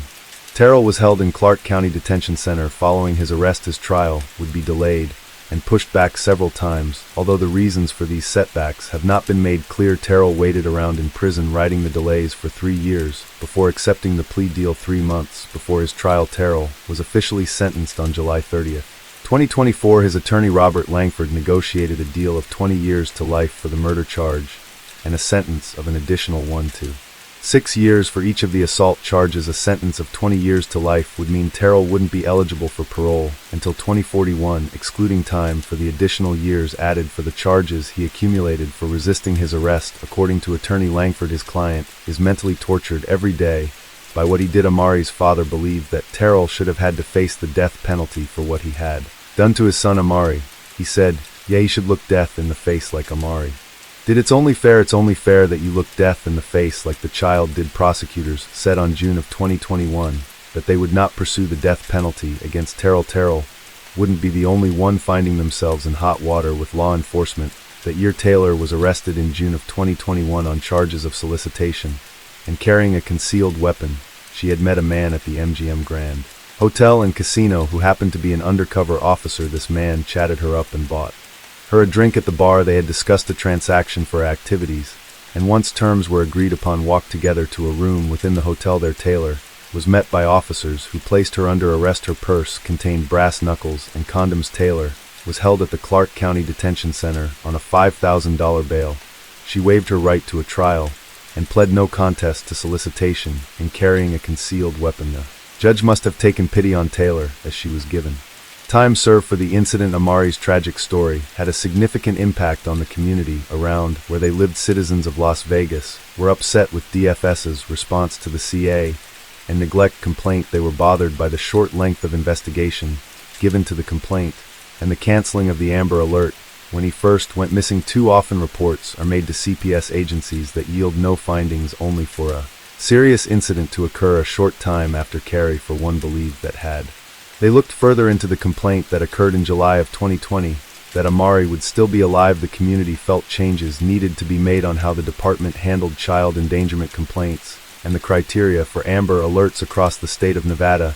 Many felt the investigation put forth by the Clark County DFS wasn't well conducted. Further community involvement in this case had produced a petition for new legislation dubbed Amari's Law that requests the following issues be looked at. Amber Alerts should be made for any and all missing children under the age of 18, whether or not a vehicle is involved and or person of interest description is available. An alert should be sent out with a description of the child and the last person they were seen with, regardless of whether or not they are family to the missing. When a case is reported with Clark County DFS, the cases should have a more thorough investigation done by speaking with anyone with concerns, including family, neighbors and friends, to understand the scope of the threat to the well-being of the child. There should be more than one visit from an agency representative if a report is made, even if evidence wasn't seen the first time. Parents should be held accountable for leaving their children in the care of someone known to be violent or otherwise neglectful. Our county DFS cannot deny that there is a problem when every week there are multiple stories of a child suffering violence at the hand of a non-blood related parent like caregiver. Of course, there will always be exceptions when supervision is performed by a non-romantic caregiver, such as a babysitter, daycare, or foster care provider. The evidence will clear the parents of any ethical wrongdoing, but a romantic partner should be subject to higher scrutiny and some accountability placed on the biological parent who made that choice when it results in harm to their child. Community also wanted to work on building more outreach programs for families and victims of violence in Amari's name, teaming up with other nonprofits in different areas of the country to establish a wider network to assist families in need. Unfortunately, it appears the petition didn't gain the traction it needed for further support. The public did respond with several events to honor Amari's memory. Memorial t-shirts were made and a candlelight vigil with balloons, toys, and stuffed animals was held outside the Seagull Suites on May 13, 2021, not far from where Amari's body was finally found. Another public memorial and balloon release was held on May 17, 2021. Again, the Misery Machine does not condone or promote balloon releases. A mobile memorial starting on Cambridge Street was held on May 19, 2021. For those who missed the original memorials, people wrote messages and taped pictures of Amari to their cars and drove through the neighborhood blasting music. Another vigil was held a year later on May 13, 2022 to honor the one-year anniversary of Amari's passing near Paradise Road and East Twain Avenues, close to where his body was found. Community members did not easily forget Amari Nicholson. A song called Young Amari Song by rap artist called Set was dedicated to Amari. We'll have a link to it in our description if you're interested in checking it out. The Nicholson family did not set up fundraisers for the funeral and burial expenses. A few fundraisers were set up by people claiming to be family members, but they were just scammers trying to take advantage of the family's grief and profit from a public tragedy. Those scam sites were rightfully and promptly shut down. Amari was officially laid to rest in the new Mesquite City Cemetery in Mesquite, Nevada. His headstone contains a portrait of himself on the front and the poem When I Must Leave You by Helen Steiner Rice on the back, which reads, "When I must leave you for a while, please always carry along with you a great big smile. Please do not grieve and shed wild tears and hug your sorrow to you through the years, but start out bravely with a gallant smile. And for my sake, and in my name live on, and do all things the same. Feed not your loneliness on empty days, but fill each waking hour in useful ways. Reach out your hand in comfort and in cheer, and I in turn will comfort you and hold you near, and never, never be afraid to die, for I am waiting for you in the sky." Case 3. Melinda Jean Hoagland was born on July 4, 2012 in Chester County, Pennsylvania. She had 3 sisters, Emily, Abby, and Jamie, who are all significantly older and are all adults as the date of this recording in November of 2024. Melinda had blue eyes, light brown hair, and a sweet smile. In most of her photos, her hair is shoulder length or longer, but by her 12th birthday, it was cut into an asymmetrical shag, shoulder length on one side and almost shaved on the other. According to her sister Emily, because Melinda was born on the 4th of July, She grew up thinking that the fireworks were for her. She said Melinda was a bubbly child who loved the world for what it was and loved being in it. Her sister Jamie said that Melinda was a miracle baby. She said she had a hard time coming into this world, but soon grew into a healthy, energetic child. She described her as a beautiful, cheerful, and outgoing girl who really loved life. Jamie said she was always a go-getter and wanted to be part of the fun. Melinda loved older movies. Jamie said she was very advanced in her time and loved movies that were made way before she was even a thought. She also loved school, got good grades, and was an honor student. In pictures from happier times, she cuddled with her sister's dogs, giving them a big hug even though they were bigger than she was. Another photo captured her smiling and eating a cupcake with blue sprinkles. Blue was her favorite color. In another, she drank a milkshake while sporting a silly grin. In her elementary school graduation photo, she stood tall and looked proud wearing a red academic robe with sleeves so long that her little hands didn't show. Her family shared a video clip taken from when she was younger that shows the love for life that she had. In the video, she played the children's game Pie Face. The game centers around a hand-cranked gadget that bonks the losing player in the face with a dollop of whipped cream. On her turn, Melinda moved the crank cautiously. She was startled for a second when the whipped cream hit her in the nose, but quickly broke out in a smile and a laugh. She scooped a bit of the whipped cream off of her nose and gave it a taste, turning her loss into a happy and sweet moment. The name of Melinda's mother has been kept out of the press in order to protect her privacy. Her father was Rendell Hoagland, and he was also the father of her older sisters that they shared a different mother.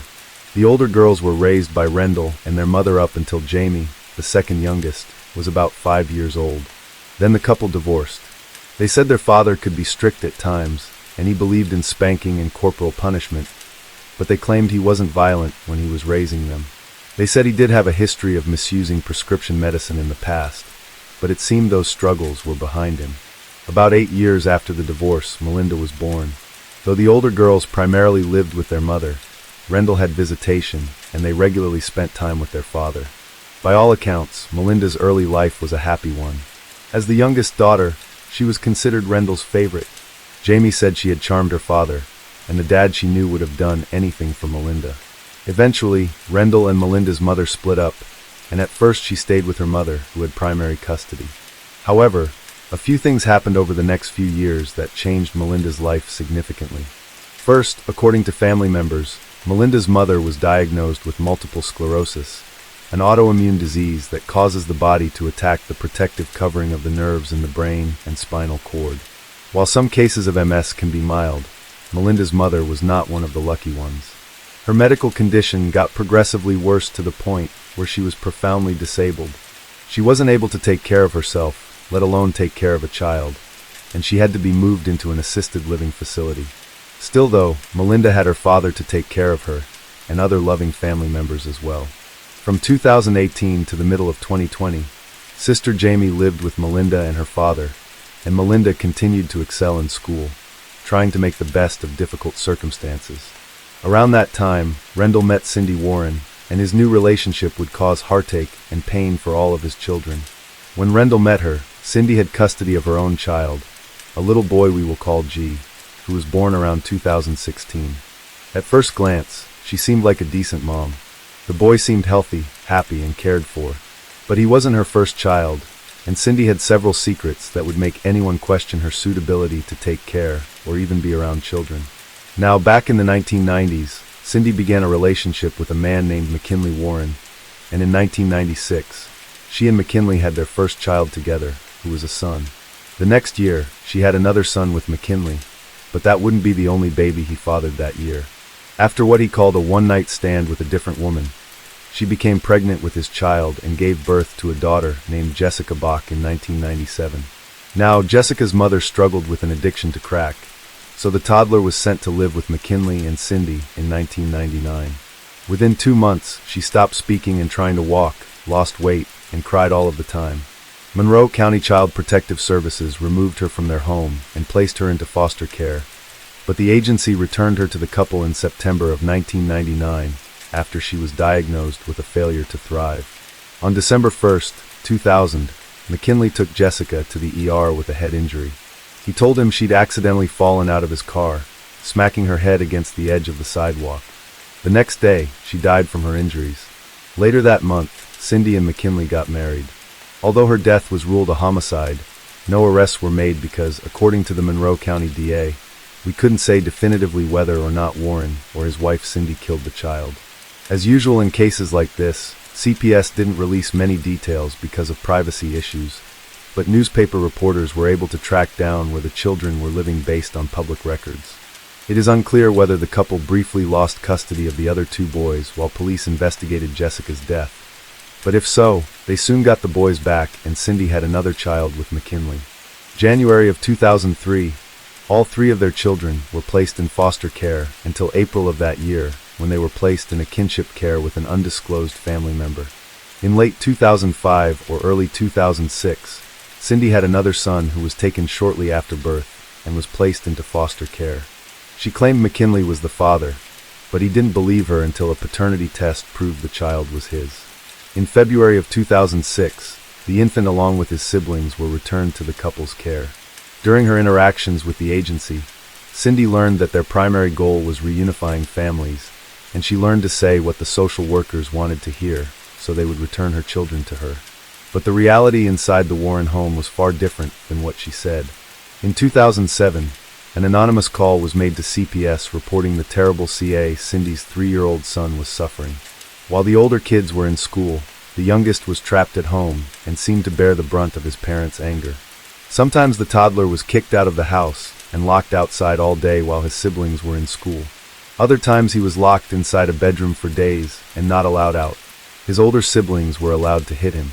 The caller said the boy was covered in bruises and doesn't talk because he is abused. A police officer and CPS caseworker investigated, first talking to the older siblings who said they were afraid of their father and claimed they'd seen him hit their youngest brother. When the officials asked to see the boy, his siblings brought him to the door. Toddler was wearing nothing but underwear, so the officials could see all the injuries on his body. They noted multiple bruises, ligature marks, a burn and injuries to his head, similar to the head injuries little Jessica suffered many years prior. As a result of the investigation, police finally had enough evidence to arrest both Cindy and McKinley for Jessica's death 7 years earlier. Cindy took a plea deal and agreed to testify against McKinley. He's found guilty of beating his daughter to death and sentenced to 50 years in prison. He's currently still serving that sentence at SCI Phoenix in Montgomery County, Pennsylvania. The murder charges against Cindy were dropped, but she pled guilty to child endangerment for the CA of her 3-year-old son. It was sentenced to 3 to 7 years in prison. She got out sometime between 2010 and 2014. By 2016, she was pregnant again and gave birth to her son, G, who she was caring for when she met Rendell sometime around 2018. Once she saw that her father's relationship with Cindy seemed to be getting serious, Melinda's sister Emily wanted to know more about her. So she Googled Cindy's name. She was shocked to find out that she had been in prison for CA. Concerned, she told her father about what she had found. She said, "I had said something to my dad like, 'Hey Dad, do you know what this woman has been accused of? Do you know what she's done?'"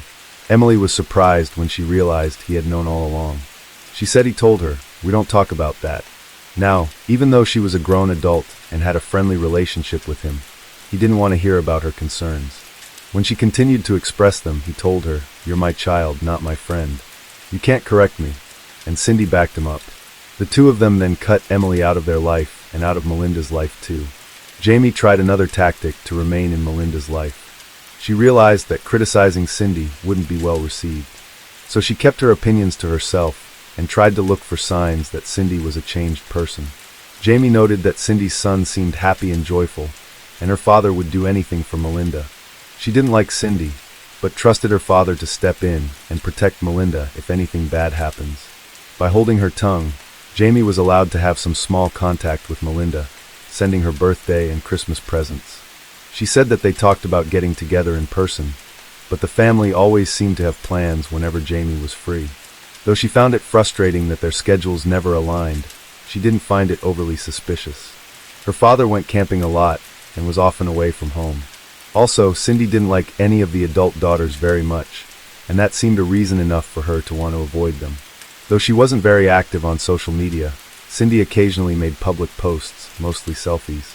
On June 17th of 2020, she celebrated her birthday online by posting a fundraiser for the organization No Kid Hungry, perhaps trying to show the public that she cared about children. That same year, Rendell was awarded full-time custody of Melinda. The custody agreement contained the following stipulation. The minor child shall not be left in the care of Cindy Warren, father's fiancée, for any period of time exceeding 1 hour unless expressly agreed upon by mother and father through written communication. Though Cindy was listed on the paperwork as Rendell's fiancée, she remained married to her first husband. Given Cindy's history, this seemed like a reasonable stipulation, and it could have protected Melinda if Rendell had actually followed it, but he seemed to be following his heart instead. His relationship with Cindy got more and more serious. In September of 2021, he posted an image online that read, "Find someone who is proud to have you, scared to lose you, fights for you, appreciates you, respects you, cares for you, and loves you unconditionally." Above the image, he wrote "done," followed by heart and kissing emojis. The next month, November 2021, Melinda went to her last doctor's visit. At 10 years old, a healthy weight for her would fall between 54 and 106 pounds. So at 77 pounds, she was perfectly healthy and normal for her age. That same month, text between Cindy and Rendell first mentioned an assault resulting in an injury to Melinda. Next year of 2022, Cindy and Rendell moved to a home on Reed Road in a rural part of Chester County, 2 hours away from Melinda's sisters and other family. Despite the custody order, which prohibited Cindy from living with and caring for Melinda, she and her son moved in with Rendell and Melinda. Around this time, Rendell took Melinda to see her mother for the last time. Spring of 2022, Melinda started attending North Brandywine Middle School. During summer break, June to September, evidence suggests that Rendell and Cindy started to punish her by making her hold painful stress positions for long periods of time. They also started restricting her food and water as a form of punishment. Meanwhile, Rendell was trying to keep up the appearance of a happy family online. Around the holidays, he posted a picture of the family Christmas ornament. For reindeer, each labeled with one of their names, Rendell, Cindy, Melinda, and G. At the base of the ornament, it read, 2022, Fourth Christmas Together. No reindeers were included for Rendell's older daughters, and no mention was made of the 4 children Cindy had lost custody of years before.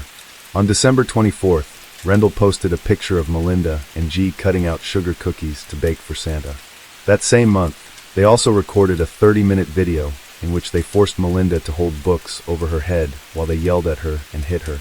Over the next months, they would increase their physical and psychological torture, threatening to punish her even more severely for the smallest infractions and isolating her from anyone who could help. In January of 2023, Melinda was still going to in-person school.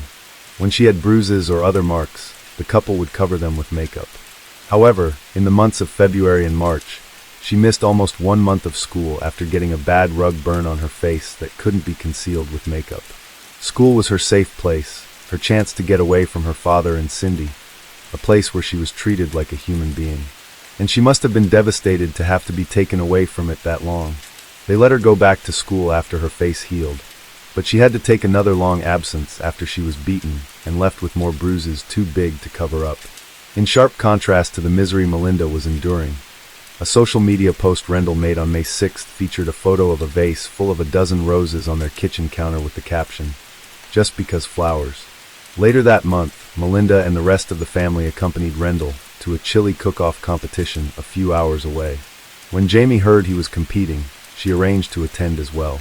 She was disappointed when she didn't see Melinda at the competition that day and asked to stop by the hotel they were staying at later that night. Describing the meeting, she said, "When I went in, it was a rainy day. It was cold outside. When I went into their room, it was at least 60 degrees. There's no doubt it was super cold in there. She was under a big, fluffy blanket.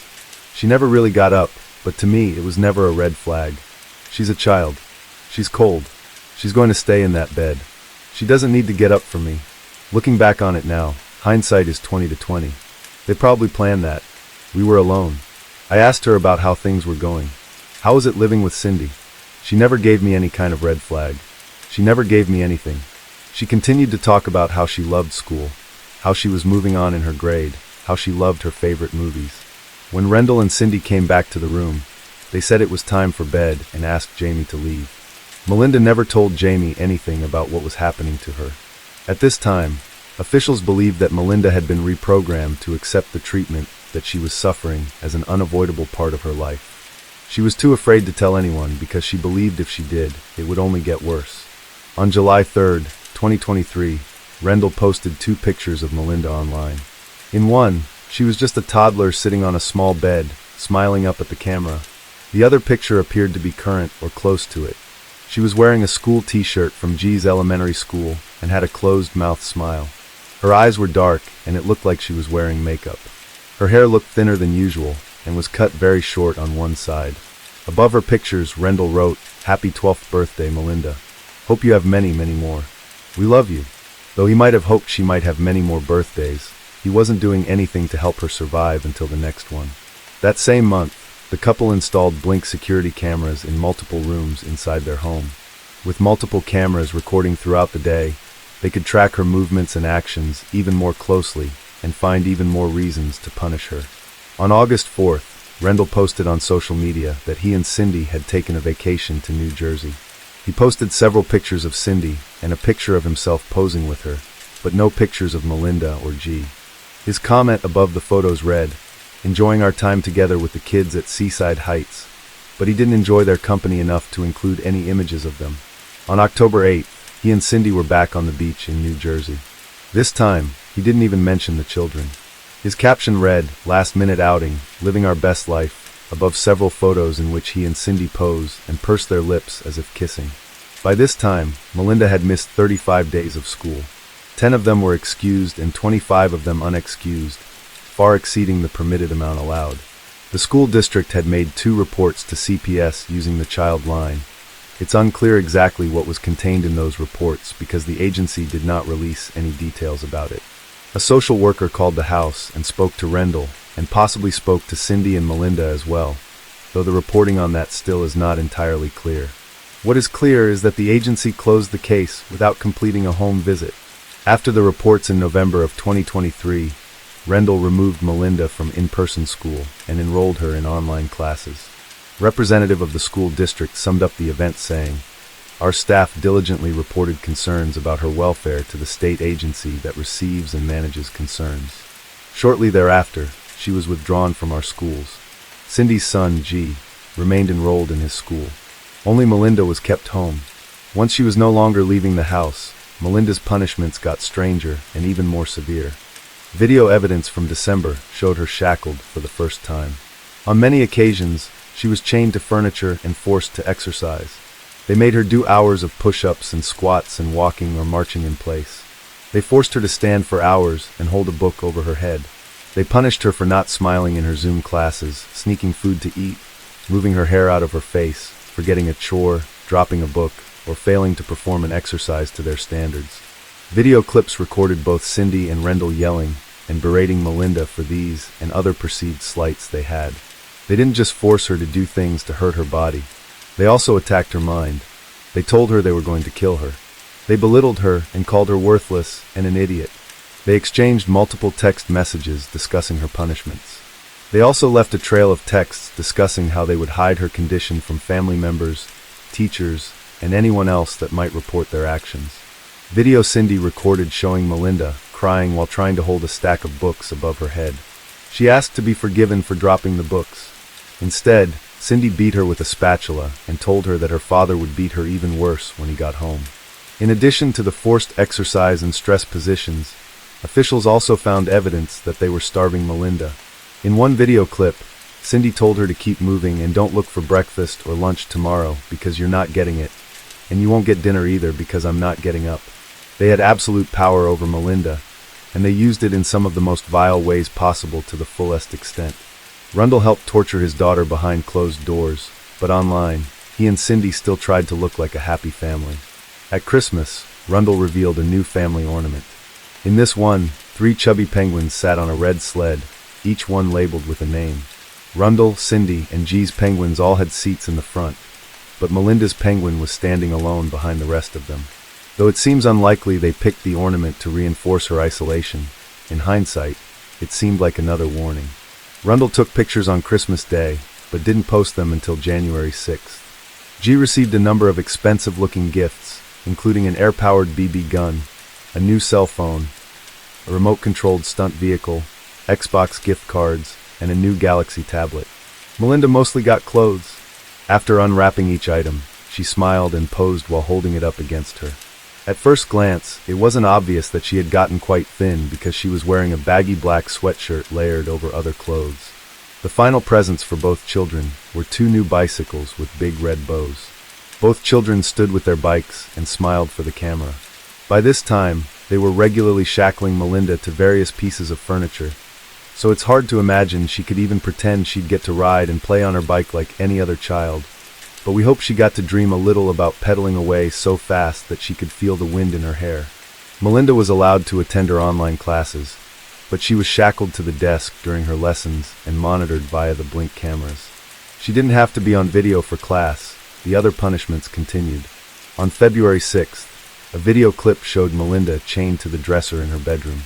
She was marching in place at around 3 p.m., but an hour later, a video showed she had been moved to the basement and shackled to an air hockey table.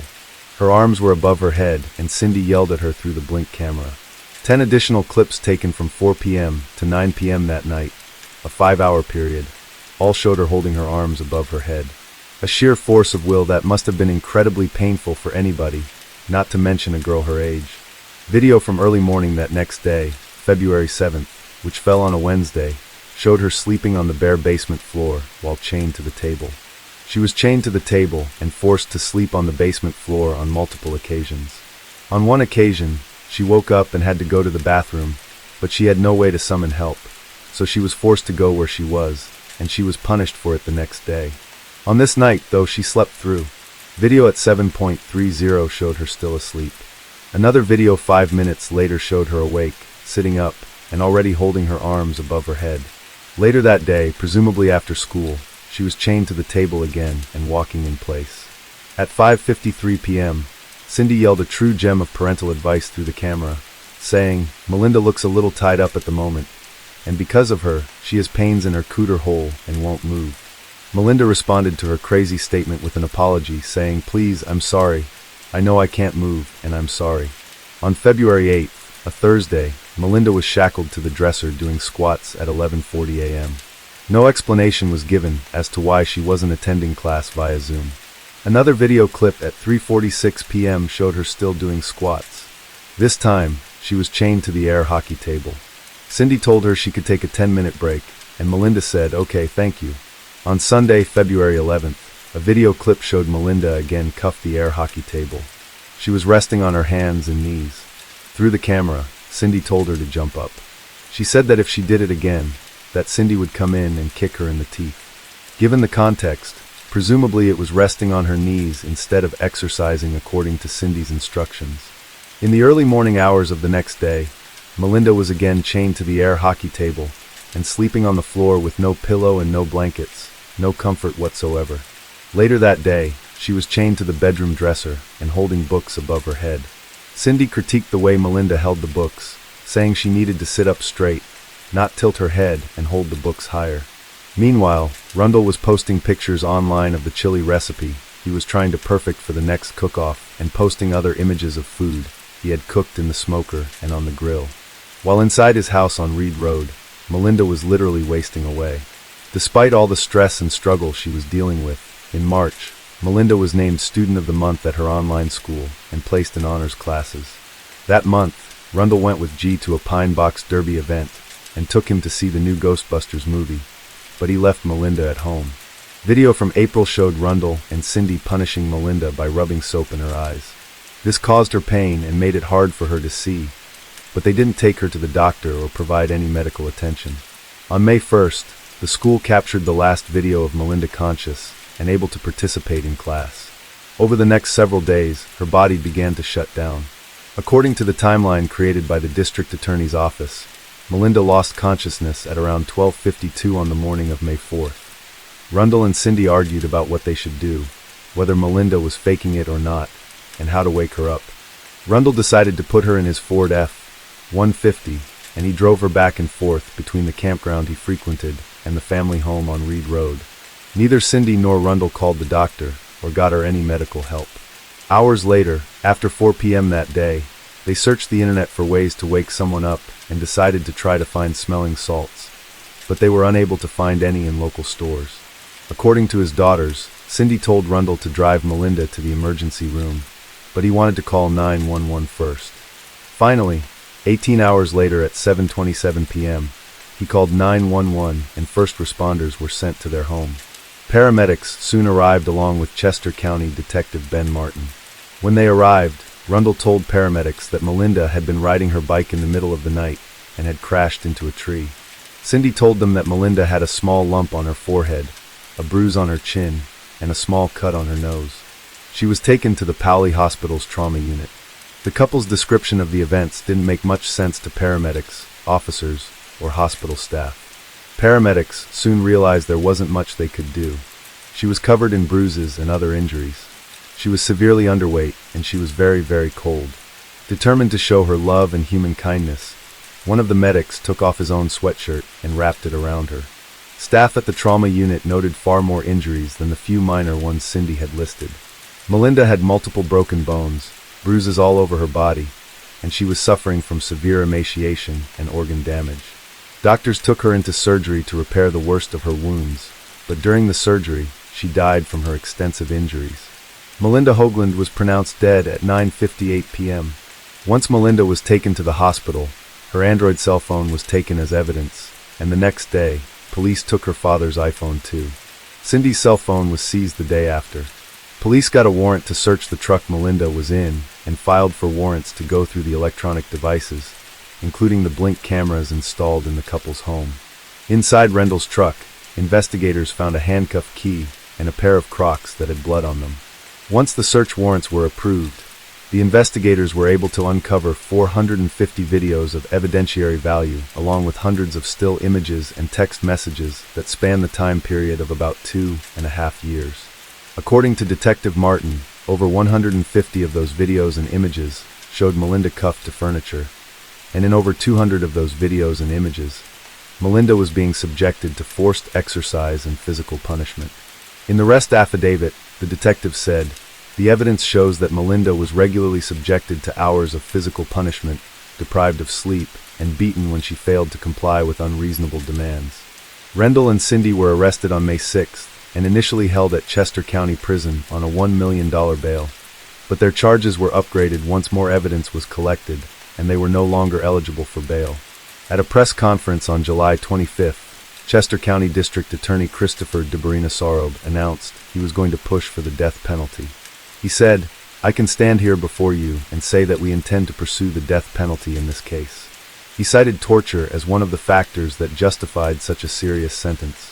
Because they are facing the death penalty, both Rendell and Cindy were required by law to attend their arraignment on September 12, 2024 and listen as their numerous charges were read aloud in court. All in all, they were arraigned on about 280 counts. The most serious charges included first, second, and third-degree murder, endangering the welfare of a child, kidnapping a minor, false imprisonment, involuntary servitude, aggravated assault, and conspiracy. They both pled not guilty to all charges. As the DA stressed at the beginning of his press conference, both Rendell and Cindy are presumed innocent until proven guilty. As part of his argument for pursuing the death penalty, the DA explained how the autopsy findings supported his understanding of the evidence. The forensic pathologist who conducted the autopsy noted that Melinda weighed only 50 pounds, which was 27 pounds less than she had weighed at her last doctor's appointment, 2 years before when she was only 10 years old. According to the CDC, the average weight for a healthy 12-year-old girl is between 68 to 136 pounds, and she was well below that. The pathologist found almost no body fat on her because it had all been used up in her struggle to stay alive. The doctor noted that there was no disease or medical cause for her extreme weight loss.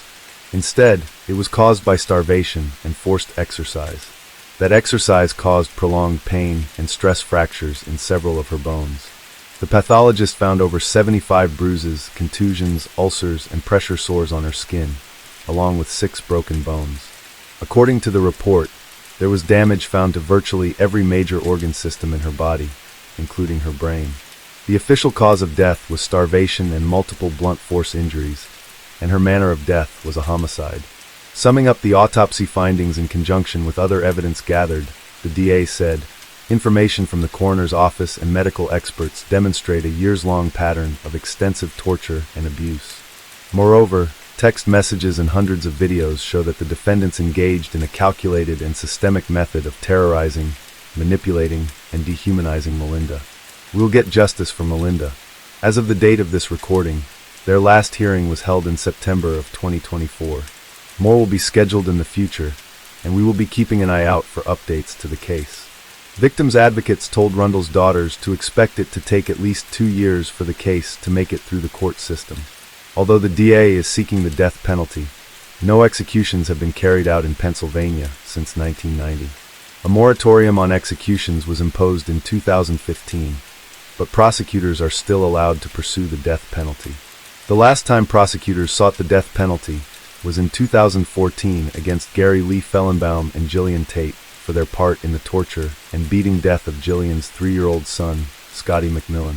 To avoid the death penalty, Gary and Jillian pled guilty. He was sentenced to life in prison, and she was given 42 to 94 years. Now, Scotty's name might sound familiar to some viewers because we covered his case a couple of months ago. His family members were sad and angry when they heard another child was tortured to death in their small rural community of West Collin Township. At the July 25th press conference, the district attorney made an impassioned speech asking the community at large to learn an important lesson from Melinda's death. He said, on one hand, when you read what we have chronicled in the affidavit of probable cause, you have to feel like we do. There has to be something that we could have done. We could have done better for Melinda. But I want to say that part of the reason I am here, and this is such a critical press conference to me, is we're dealing with the unimaginable. I think it is important for school districts, law enforcement, CYS across the state, and across the country to see what happened here. Because although it doesn't get a ton of press, this does happen on exceedingly rare occasions in different parts of the country. And it is time that we all go back and look at our processes to make sure we are doing everything that we can to help our children, to make sure they're not being subjected to this. But on the other hand, I want to make something perfectly clear. We are here because there is evil in this world. We all like to, I think at times, forget about that simple fact. And sometimes, no matter what everyone does, no matter how much we try, evil harms innocent people, even innocent children. We are here today because of what these defendants did, and for no other real reason. It needs to be a part of our culture. If you see something, you need to say something. You do not need to be a teacher, a doctor, a member of law enforcement. You don't have to be a mandatory reporter to call Childline and report something strange. The law does not allow any government agency to take children out of their parents' home without real meaningful evidence. Without reports, these government agencies across the board have very limited abilities to be able to go in court and do what we need to do. So your reports, even if you don't feel like something happened in the aftermath, can be a data point that adds to an ongoing story. It can be that first dot in the timeline, and it can help a child. He also asked the community to grant the family, especially Melinda's mother, privacy in their time of grief. He said her mother had, and I quote, no blame in all of this, and was in no position to do what her father should have done. Melinda's funeral was not public, but her sisters held a monsoon for Melinda's celebration of her life on June 23, 2024 at the Upper Mount Bethel Community Park. They had a clown, carnival games, a petting zoo, and a pavilion filled with photos of Melinda. At the event, they released butterflies in the afternoon and waved sparklers in the evening. Her sister Emily explained the intent behind the memorial. She said, we wanted to create a space where anyone could come together to celebrate the wonderful little girl that she was, to kind of have fun together, share fond memories, and essentially have a place she would like to come as well. The paramedic who cared for Melinda the night she died surprised the sisters by attending the celebration, and he brought a token of remembrance with him. He took pieces of the sweatshirt he was wearing that night, the sweatshirt he wrapped around Melinda to warm her, embroidered them with her initials, and gave the pieces to her family. That night, he vowed to show Melinda love and kindness, and he shared that with her sisters too. After his mother's arrest, Cindy Sunji was placed in protective custody, and will eventually be placed with family or in foster care. Well, tonight, the tragic death of Melinda Hoagland is making national headlines. She is the Chester County girl who died after prosecutors say she was tortured and starved by her father and his girlfriend. Today, students rallied in her memory, and CBS Philadelphia's Sifa Lewis has the story.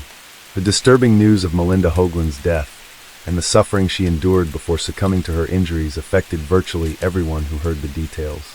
My stomach just turned. It's disgusting. That's the best word I could put it.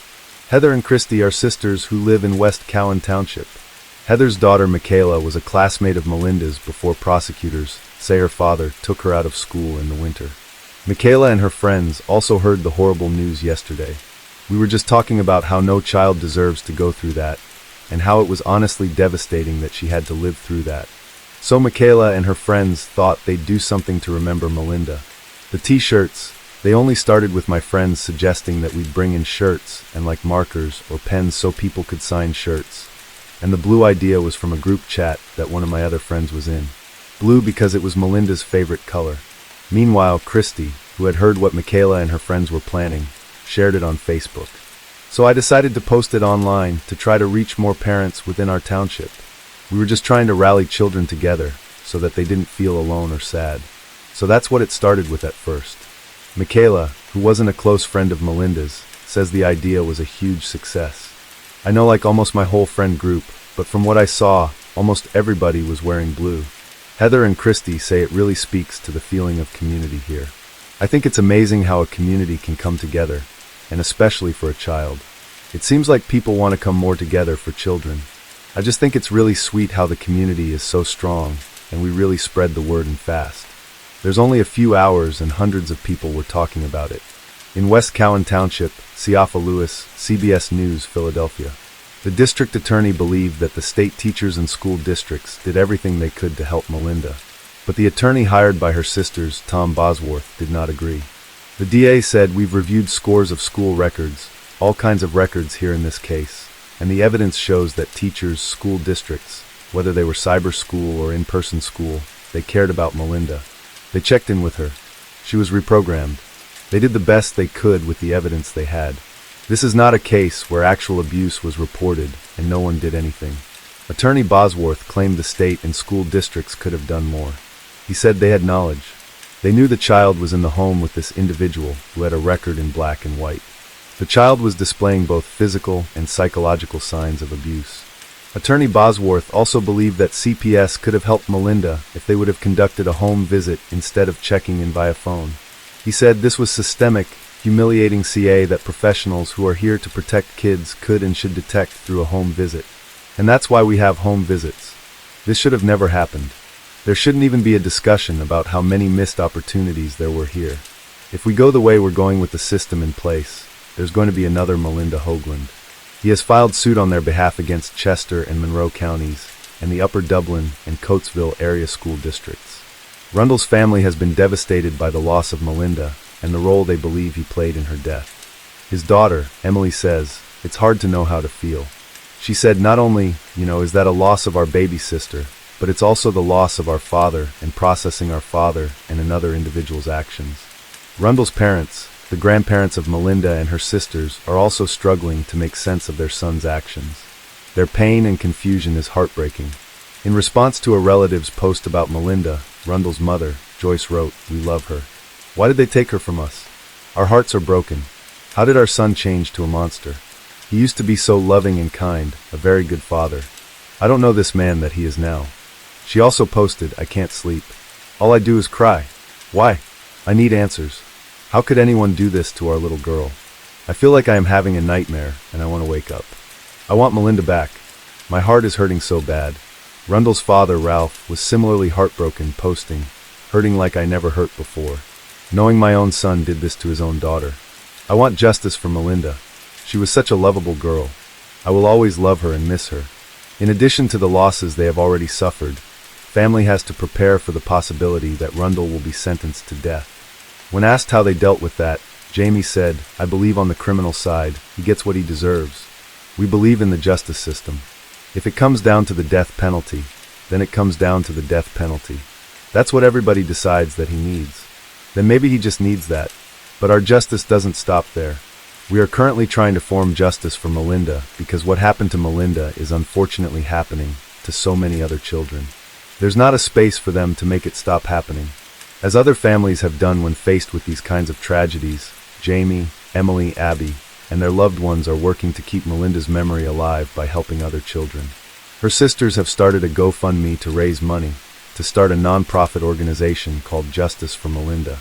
They want to help prevent CA by pushing for Melinda's law, a law they hope to get passed requiring people convicted of CA to register in a database, just like Megan's law helped to create a registry for SA. If Cindy had been required to register in that type of database, they believe CPS would have conducted a more thorough investigation once they realized she was living with Melinda against the conditions of the custody arrangement.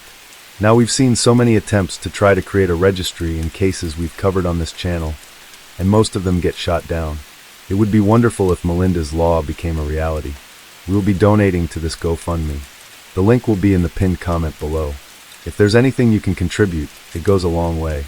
The sisters are also supporting Pennsylvania House Bill 2175, which would establish a permanent position for a child advocate in charge of combating CA in the state. That bill passed the House in July, and as of the date of this recording, was stuck in the Senate. On their GoFundMe page, they vowed the following: Melinda will not be remembered as a statistic, but as the beautiful girl that set in motion a monsoon of change for all of these children.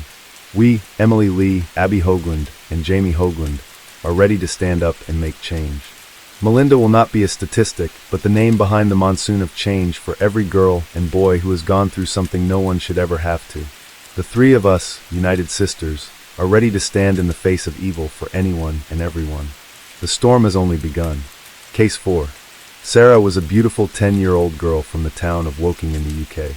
She was born on January 11, 2013 to parents Irfan Sharif and Olga Doman, and was of Polish and Pakistani heritage. Her parents ultimately divorced, and Irfan gained custody of Sarah and her siblings and ended up in a council house in Horsell with Irfan's new wife, Bsby, and his brother, Faisal Malik. On August 9, 2023, Irfan phoned emergency services in the UK to let them know that he had killed Sarah because, in his own words, she was naughty. He claimed that it wasn't his intention to kill her, he had just beat her up too much. At the time he placed the call, he and his whole family fled to Islamabad, Pakistan. His wife, Bsby, made all of the travel arrangements. The following morning, Sarah's body was recovered by the Surrey police. She had been placed in her bunk bed and hidden beneath a blanket. In addition to admitting to dispatchers that he was indeed the killer, Irfan also left a note behind that read, "Love you, Sarah." Sarah's autopsy told a different story. Irfan may have said he loved his daughter, but when you read the report, I feel it becomes very difficult for Irfan to say he truly loved his daughter. The 10-year-old girl was covered in more than 70 separate injuries, which included human bite marks, scalds on her feet, bruises, a burn on her but that was caused by placing a hot iron onto her skin, a broken hyoid bone, a puncture wound to the head, a traumatic brain injury, 11 spinal fractures, and other numerous injuries to her fingers, shoulder blades, and ribs. She also had injuries that showed evidence that Sarah had been restrained and tortured over time. It would later be revealed that Sarah had a hood placed over her head before being beaten with a metal pole and a cricket bat. There were so many injuries that it was actually impossible for examiners to figure out which of them actually caused her death. Sarah's own father, Irfan Sharif, fully admitted that he was chiefly the one who tied Sarah up, put a hood over her head, and beat her with a metal pole that was broken off of a high chair, as well as a cricket bat. Irfan originally admitted to police that he had done this multiple times as a form of discipline, but he later recanted his statement, changing his story to saying it only happened one time. British High Court Justice John Kavanagh called this fact out during Irfan's sentencing. Now let us be clear here. As much as Irfan would like us to believe that he only did this once in a fit of rage, the evidence shows this clearly is not the case. And even if it was true, this isn't as simple as raising your hand against a child in anger. This is somebody tying somebody up, getting a bag to place over her head, so he didn't have to look at her, and beating her multiple times with a metal pole and a cricket bat. For those in the States that don't know what a cricket bat is, we will put one on screen for you to see. This is not something you accidentally do without thinking. This is a calculated and deliberate act, and Irfan Sharif did this multiple times. It would not shock me if this was the act that was the final straw for Sarah. Again, maybe Irfan in his twisted mind believed that he loved his daughter, but I think we can all agree there was anything but love taking place in this household, especially when you add Sarah's stepmother, Bsby, and Sarah's uncle, Faisal Malik, to the mix. Remember the bite marks we mentioned on Sarah's body? There were 6 in total. 5 of these were on her arm, and the 6th was on the inside of her left thigh. Based on the size of these bite marks, there was no question that an adult was the one who was responsible. So the police were determined to find out who among these 3 was deranged enough to bite a 10-year-old girl as a form of punishment. So, teeth impressions were requested from each of the 3 perpetrators, as well as from Sarah's older brother purely to rule him out. Both Irfan Sharif and Faisal Malik submitted impressions, and both were confirmed to not be the ones responsible for the bite marks on Sarah. Binish Batul, however, refused to submit hers. Therefore, without any other suspects, it can be inferred that it was Binish who, for whatever sick reason, thought biting her stepdaughter was an acceptable way to discipline her. British High Court Justice John Kavanagh felt this was more than enough evidence to implicate Binish, and made that very clear during her sentencing. The post-mortem investigation showed that Sarah had 6 bite marks on her body. 5 of them were on her left arm, and 1 was on the inside of her left thigh. The marks were made by an adult. Irfan Sharif, and Faisal Malik, and Sarah's older brother, each provided teeth impressions, and each was excluded from being responsible for the tooth marks. Binish Batul declined to give a tooth impression, and the only possible inference is that it was you who made these bite marks. Though the bite marks were not in themselves fatal injuries, the fact that you were prepared to assault Sarah in this way provides an insight into the extent to which you were complicit in, and comfortable with, the abuse that Sarah was suffering. On September 12, 2023, police raided a home in Jailhouse, Punjab, Pakistan, belonging to Irfan's father. There, they were able to locate Irfan's 5 surviving children, who were unharmed, thankfully, and subsequently placed into foster care. On September 13th, all 3 adults were arrested at London's Gatwick Airport after flying back home by way of Sialkot in Dubai. On September 14th, Irfan Sharif, Binish Batul, and Faisal Malik were arrested and charged with murder, along with an additional charge of causing or allowing the death of a child. Now, when we released our first episode on Sarah's case, we included this following clip that led to a lot of discussion in the comments section, basically because Binish kept saying no comment over and over again. We are fully aware that no comment is the equivalent of pleading the fifth here in the United States. What was curious to us, however, is that she couldn't even say that she loved Sarah, her own stepdaughter. Sure, maybe she's just following what her lawyer advised her to do, but I truly have a hard time imagining how saying that you loved and cared about your stepdaughter could be something so incriminating.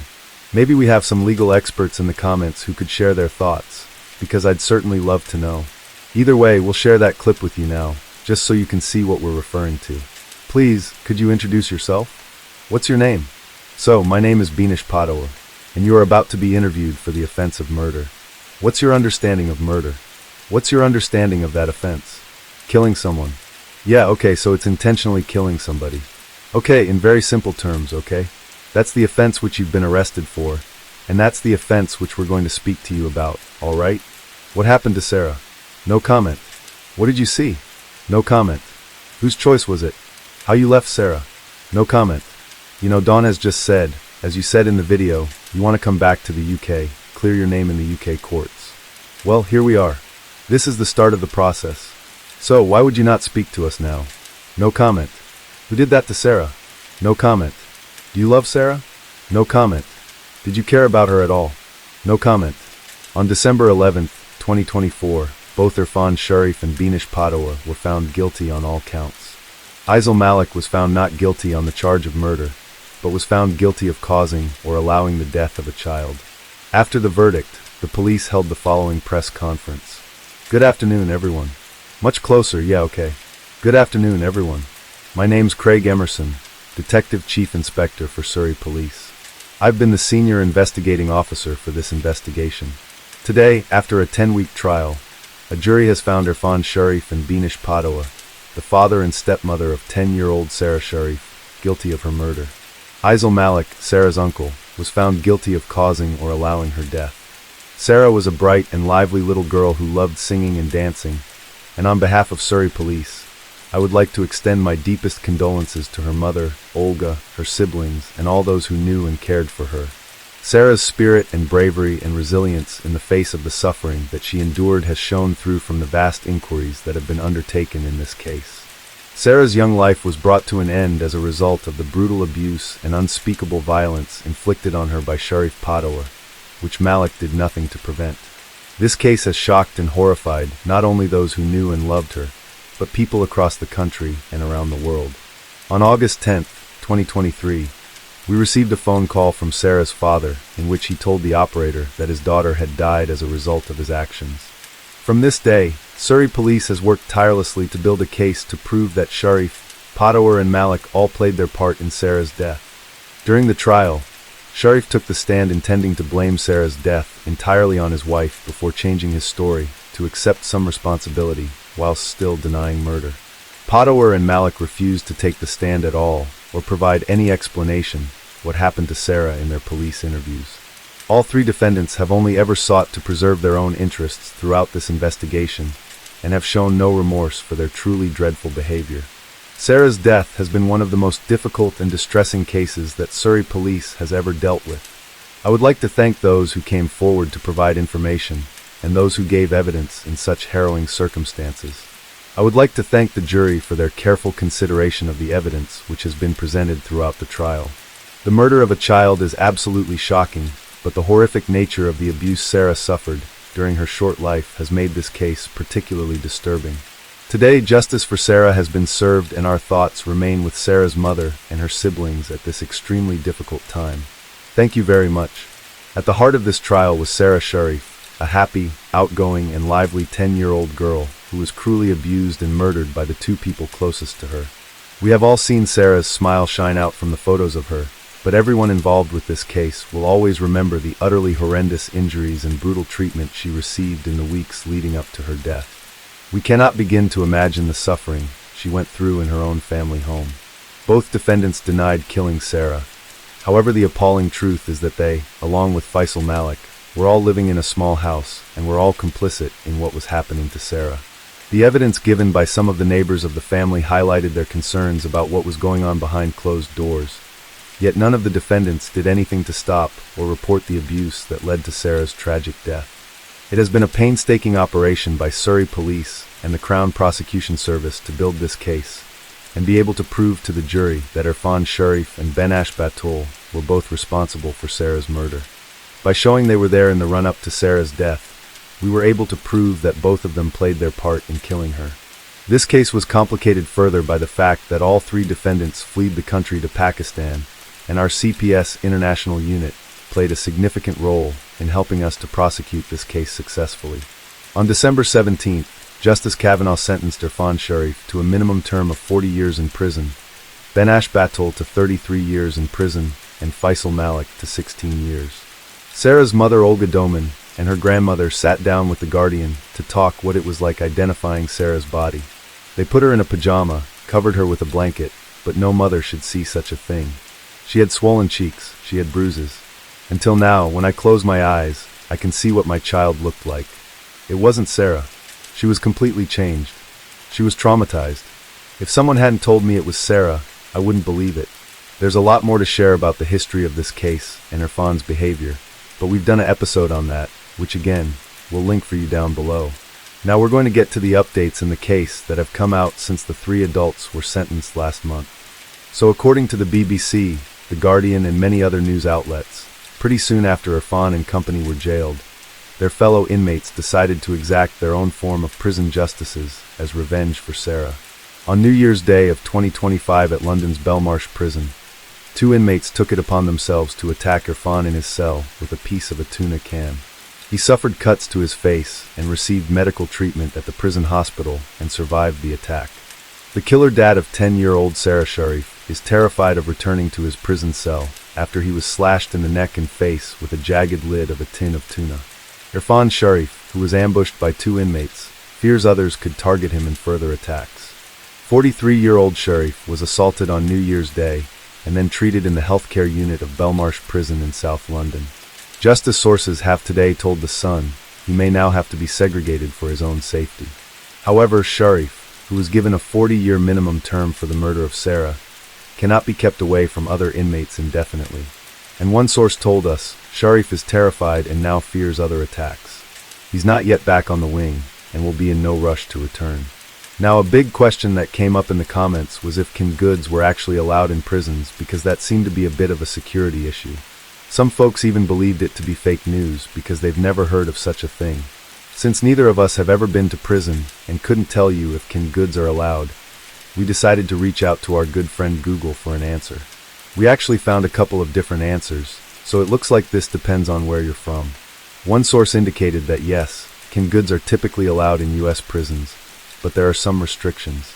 Canned goods must be commercially packaged, airtight, and hermetically sealed. They must also not require any cooking. Other restrictions indicate that canned goods must be 16 ounces or less and cannot be in glass containers.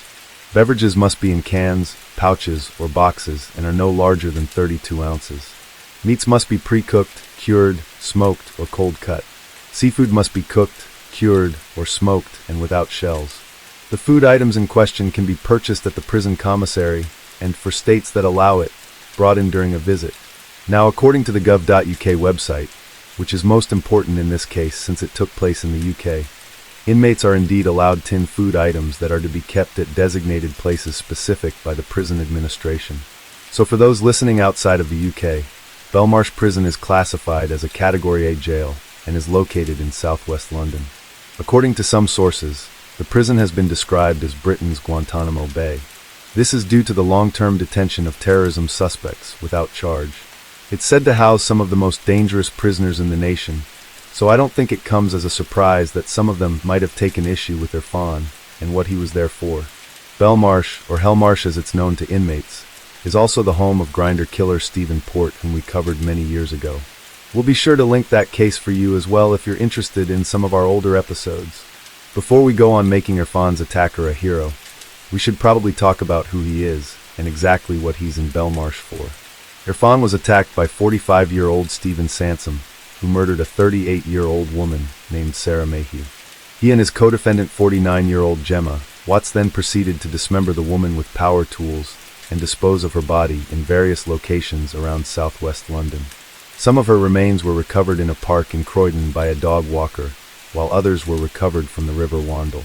It's unclear how Miss Mayhew was killed, but at autopsy it was discovered that she had bruising to her skull, 2 fractures to 2 vertebrae near her voice box, and had her head shaved.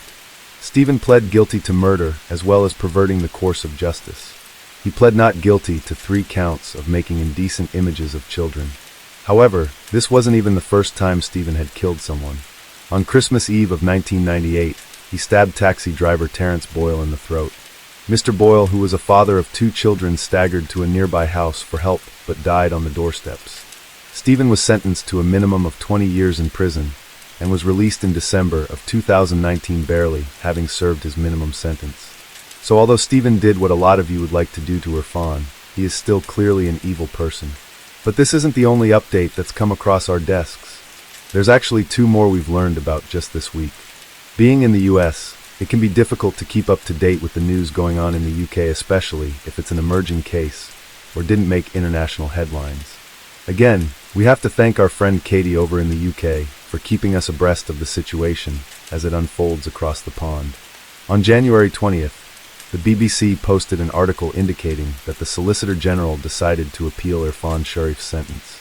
Now, for those unfamiliar with what that is, a Solicitor General oversees all civil and criminal appeals to ensure quality and consistency and becomes personally involved in selected cases.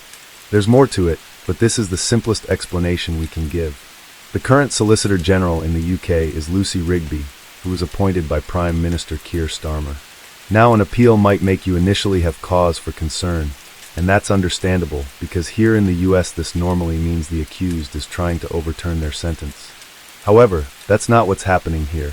You see, Rigby actually found that Irfan's sentence of 40 years to life in prison with the possibility of parole to be too lenient for what he did. I think many are in agreement here.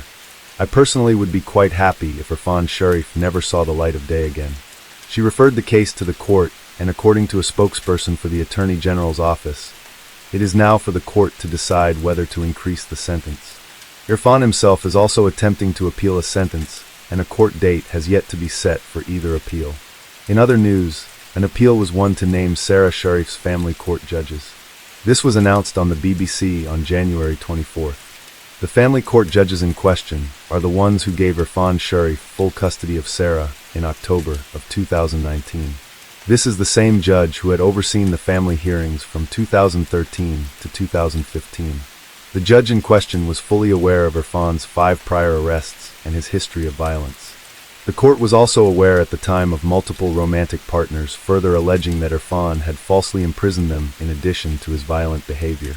According to the news source, Mr. Justice Williams ruled in December that the media could not name the judges involved in the historical family court cases related to the 10-year-old, as well as social workers and guardians, due to a real risk of harm from a virtual lynch mob.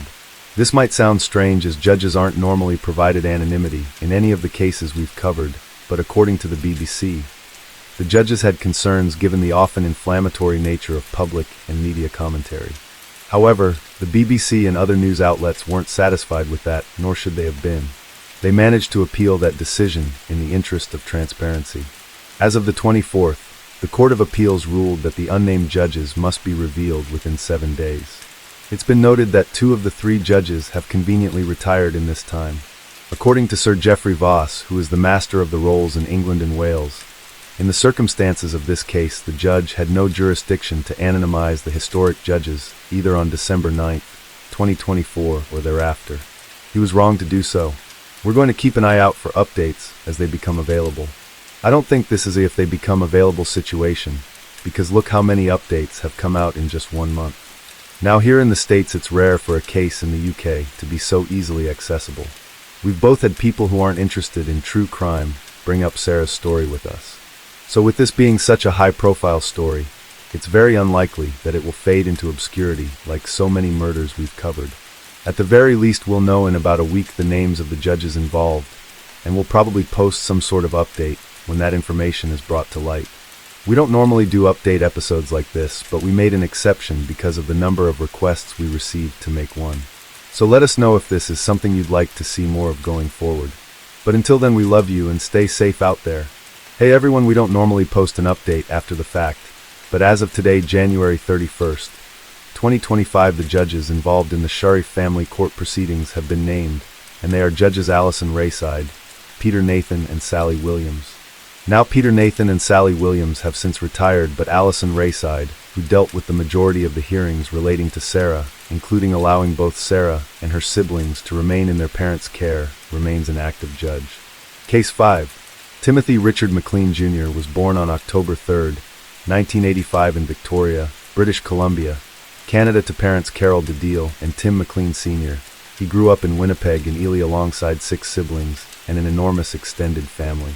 Tim also had a precious baby niece, Isla Lily, who he doted on. At the time of his death, he had a son on the way with his former girlfriend, Colleen Yastro, whom he had known since the 1st grade.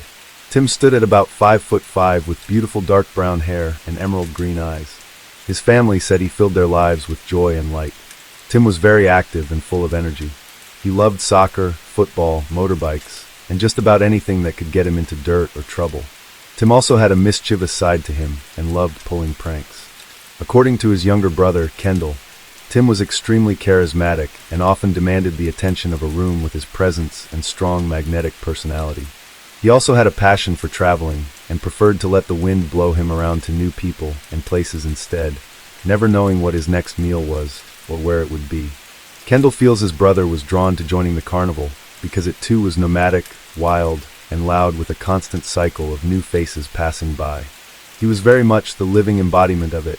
Tim toured various Western Canadian provinces as a carnival worker for the North American Midway Entertainment and made many friends and memories along the way. Vincent Wei Guang Li, born April 30, 1968, was a Chinese immigrant and undiagnosed schizophrenic. He moved from Beijing, China to Winnipeg, Manitoba in 2001 with his wife Anna, initially working as a custodian for the Grant Memorial Baptist Church. He left the job just 6 months later to become a forklift operator. According to Anna, her husband had a strange habit of taking random buses with no apparent destination. Although Vince Lee was never diagnosed with any mental illness before the murder, he had started hearing voices he claimed from God as early as 2004. These voices would tell him he was the second coming of Jesus Christ and must save humanity from a space alien attack. It has been alleged that Vince Lee once spent 4 days under psychiatric evaluation, but was released without ever being diagnosed with anything. Vince Lee became a Canadian citizen in 2005. A year later, he separated from his wife and moved to Edmonton, Alberta, where he lived in a basement and worked for a newspaper delivery company. In 2007, he worked as a janitor, then a mechanic, and then as a Walmart cashier. It has been theorized that the reason Vince went through so many jobs is he would have violent outbursts and would subsequently get fired because of them. There is some evidence for this theory, as staff who worked with him at Walmart said he was let go over a disagreement with another employee. In July of 2008, he returned to work in a newspaper delivery, and on the morning of July 28th, he delivered his last round of newspapers. At midnight that same day, he boarded a Greyhound bus to Winnipeg, Manitoba, but got off the next day in Erickson with 3 pieces of luggage. He was seen spending a long time in the M&M grocery store, and according to one passerby, he spent the night sleeping on a bench. Vince Lee was likely carrying the murder weapon at this point, which he says he bought at Canadian Tire to protect himself from the aliens. On the morning of July 30th, he sold his brand new laptop to a teenage boy for a measly $60 Canadian. He spent almost the whole afternoon loitering in an alleyway behind the grocery store. At around 6 p.m. on July 30th, 2008, Tim McLean, Vince Lee, and 35 other passengers all boarded Greyhound bus number 1170, which was heading from Edmonton, Alberta to Winnipeg, Manitoba via the Yellowhead Highway through Saskatchewan. Vince originally sat at the front of the bus, away from Tim, but after a rest stop, he moved to an empty seat at the back of the bus, right beside Tim, who was seated by the window. This change in seating is believed to have been deliberate by Tim's friends and family. Tim kept himself the whole journey, never saying a word to the man seated beside him. He had been traveling with the carnival for a long time and sent texts to his friends and family members throughout the journey, saying how he was looking forward to finally reuniting with them back home in Winnipeg. However, Tim would never make it home alive. At approximately 9 p.m., the bus was driving down the desolate Trans-Canada Highway, roughly 10 kilometers from Portage La Prairie, with the movie Zorro playing on the bus TV screen. A horrific and unexpected attack quickly unfolded. Without any warning, Vince stood up, took out a large buck knife, and began repeatedly stabbing Tim in the throat and chest. Tim had just been sleeping in the corner with his headphones in, and had done absolutely nothing to provoke such a violent, gruesome attack. Upon being stabbed, Tim woke up screaming in terror. Witnesses have been quoted as saying that Tim's screams would haunt them for the rest of their lives.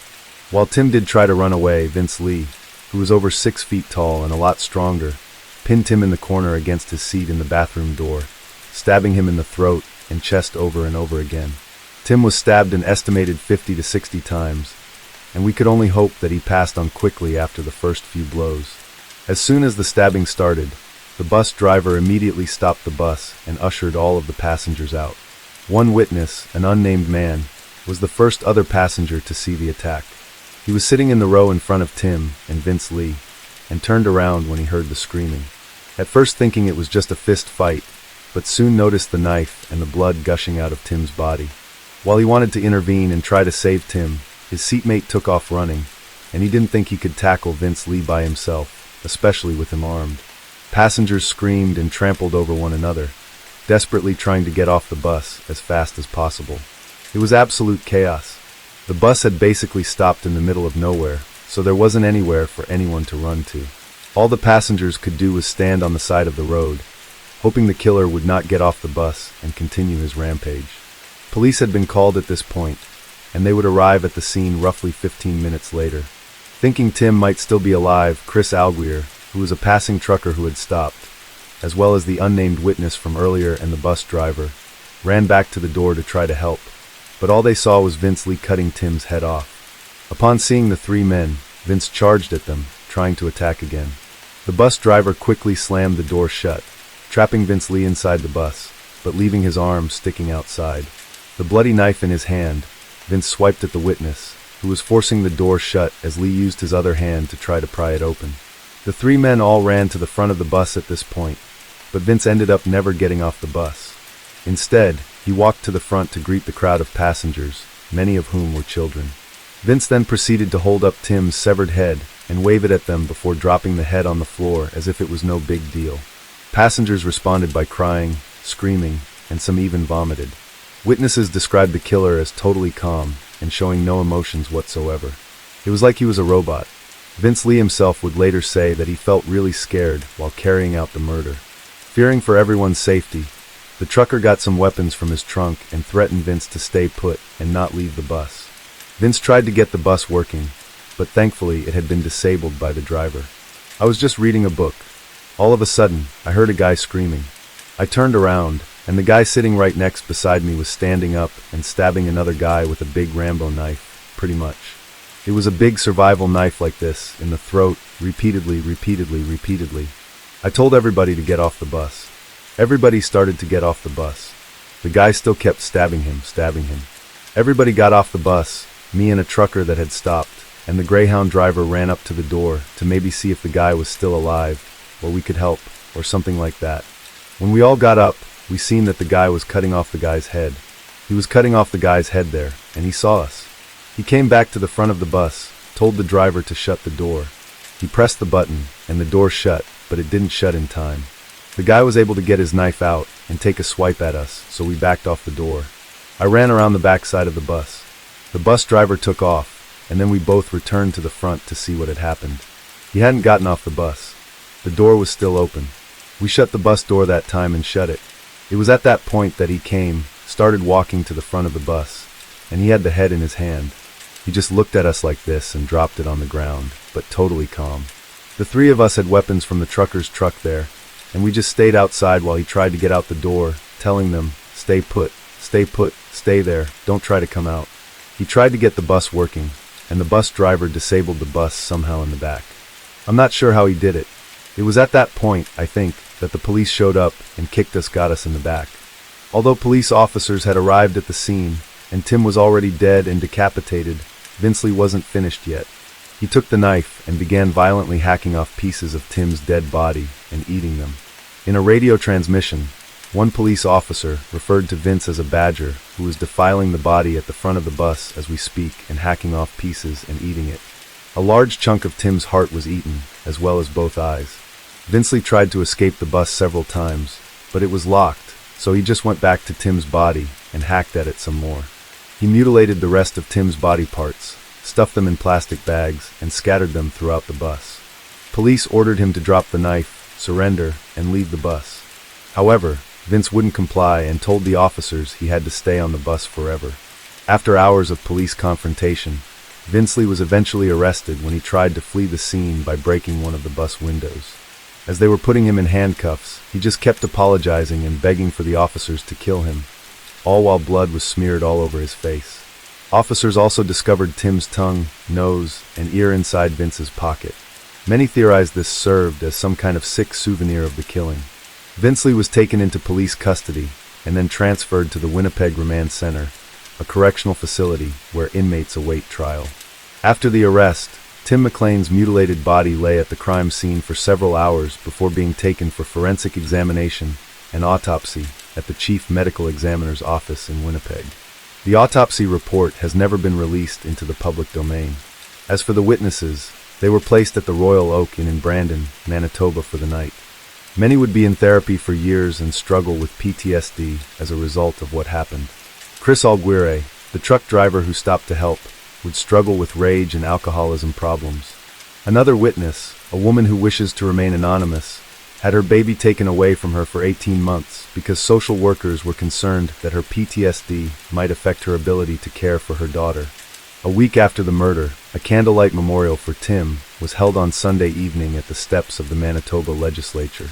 Tim's older sister, Amanda Corrigan, and younger brother, Kendall DeDeal, spoke to CTV News and referred to their brother as a gentle soul who had never been in a fight and would never hurt anyone else.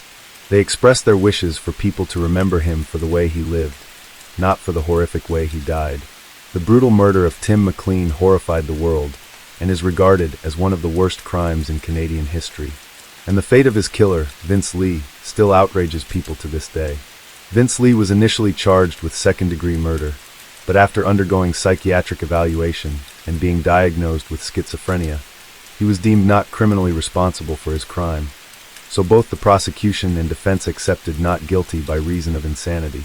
The murder trial took place on March 5, 2009, and Judge John Scofield ruled that Vince Lee had acted in self-defense because the voices in his head told him that Tim was an alien who was going to kill him. Instead of jail, Vince Lee was sent to the Selkirk Mental Health Center, a high-security mental health hospital in Manitoba, and not even for a life sentence. Tim's family and friends attended the trial wearing t-shirts with his face on them. They all wept as the details of his gruesome murder were read out in the courtroom. Their pain was only made worse when Crown witness and forensic psychiatrist Dr. Stanley Yarin testified to the courtroom that he felt that the mentally ill Vince Lee was also a victim in this situation. Tim's mother, Carol DeDeal, later shared a heart-wrenching statement with the courtroom during the trial. I quote, "Vince Lee only spoke once during the trial, pleading for someone to please kill me. At least 2 lawsuits arose as a result of the murder. 2 passengers aboard Greyhound Bus 1170 filed a lawsuit against Vince Lee, Greyhound, the RCMP, and the Canadian government asking for $3 million in compensation for, as they put it, witnessing the defendant Lee stabbing Mr. McLean Jr. to death, mutilating his body, and performing acts of cannibalism. Nothing came of the lawsuit, and it was dropped in 2015 when Greyhound said it could not be sued under Manitoba's system of no-fault vehicle insurance. Tim McLean Sr. also filed a lawsuit on behalf of 13 family members against Vince Lee, Greyhound, and the Attorney General of Canada for $150,000, saying they had to put in proper safety measures that could have prevented the death of his son. The lawsuit is currently in limbo.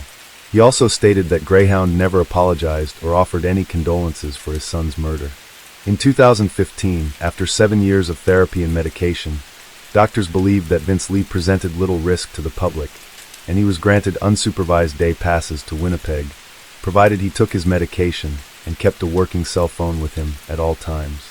He later was allowed to move into a group home in Winnipeg, and was eventually granted an absolute discharge in 2017. This meant he was free to reintegrate into society without any supervision or monitoring. Vince Lee now lives under a publicly known new name, Will Baker. This is very well known. He still resides in Manitoba.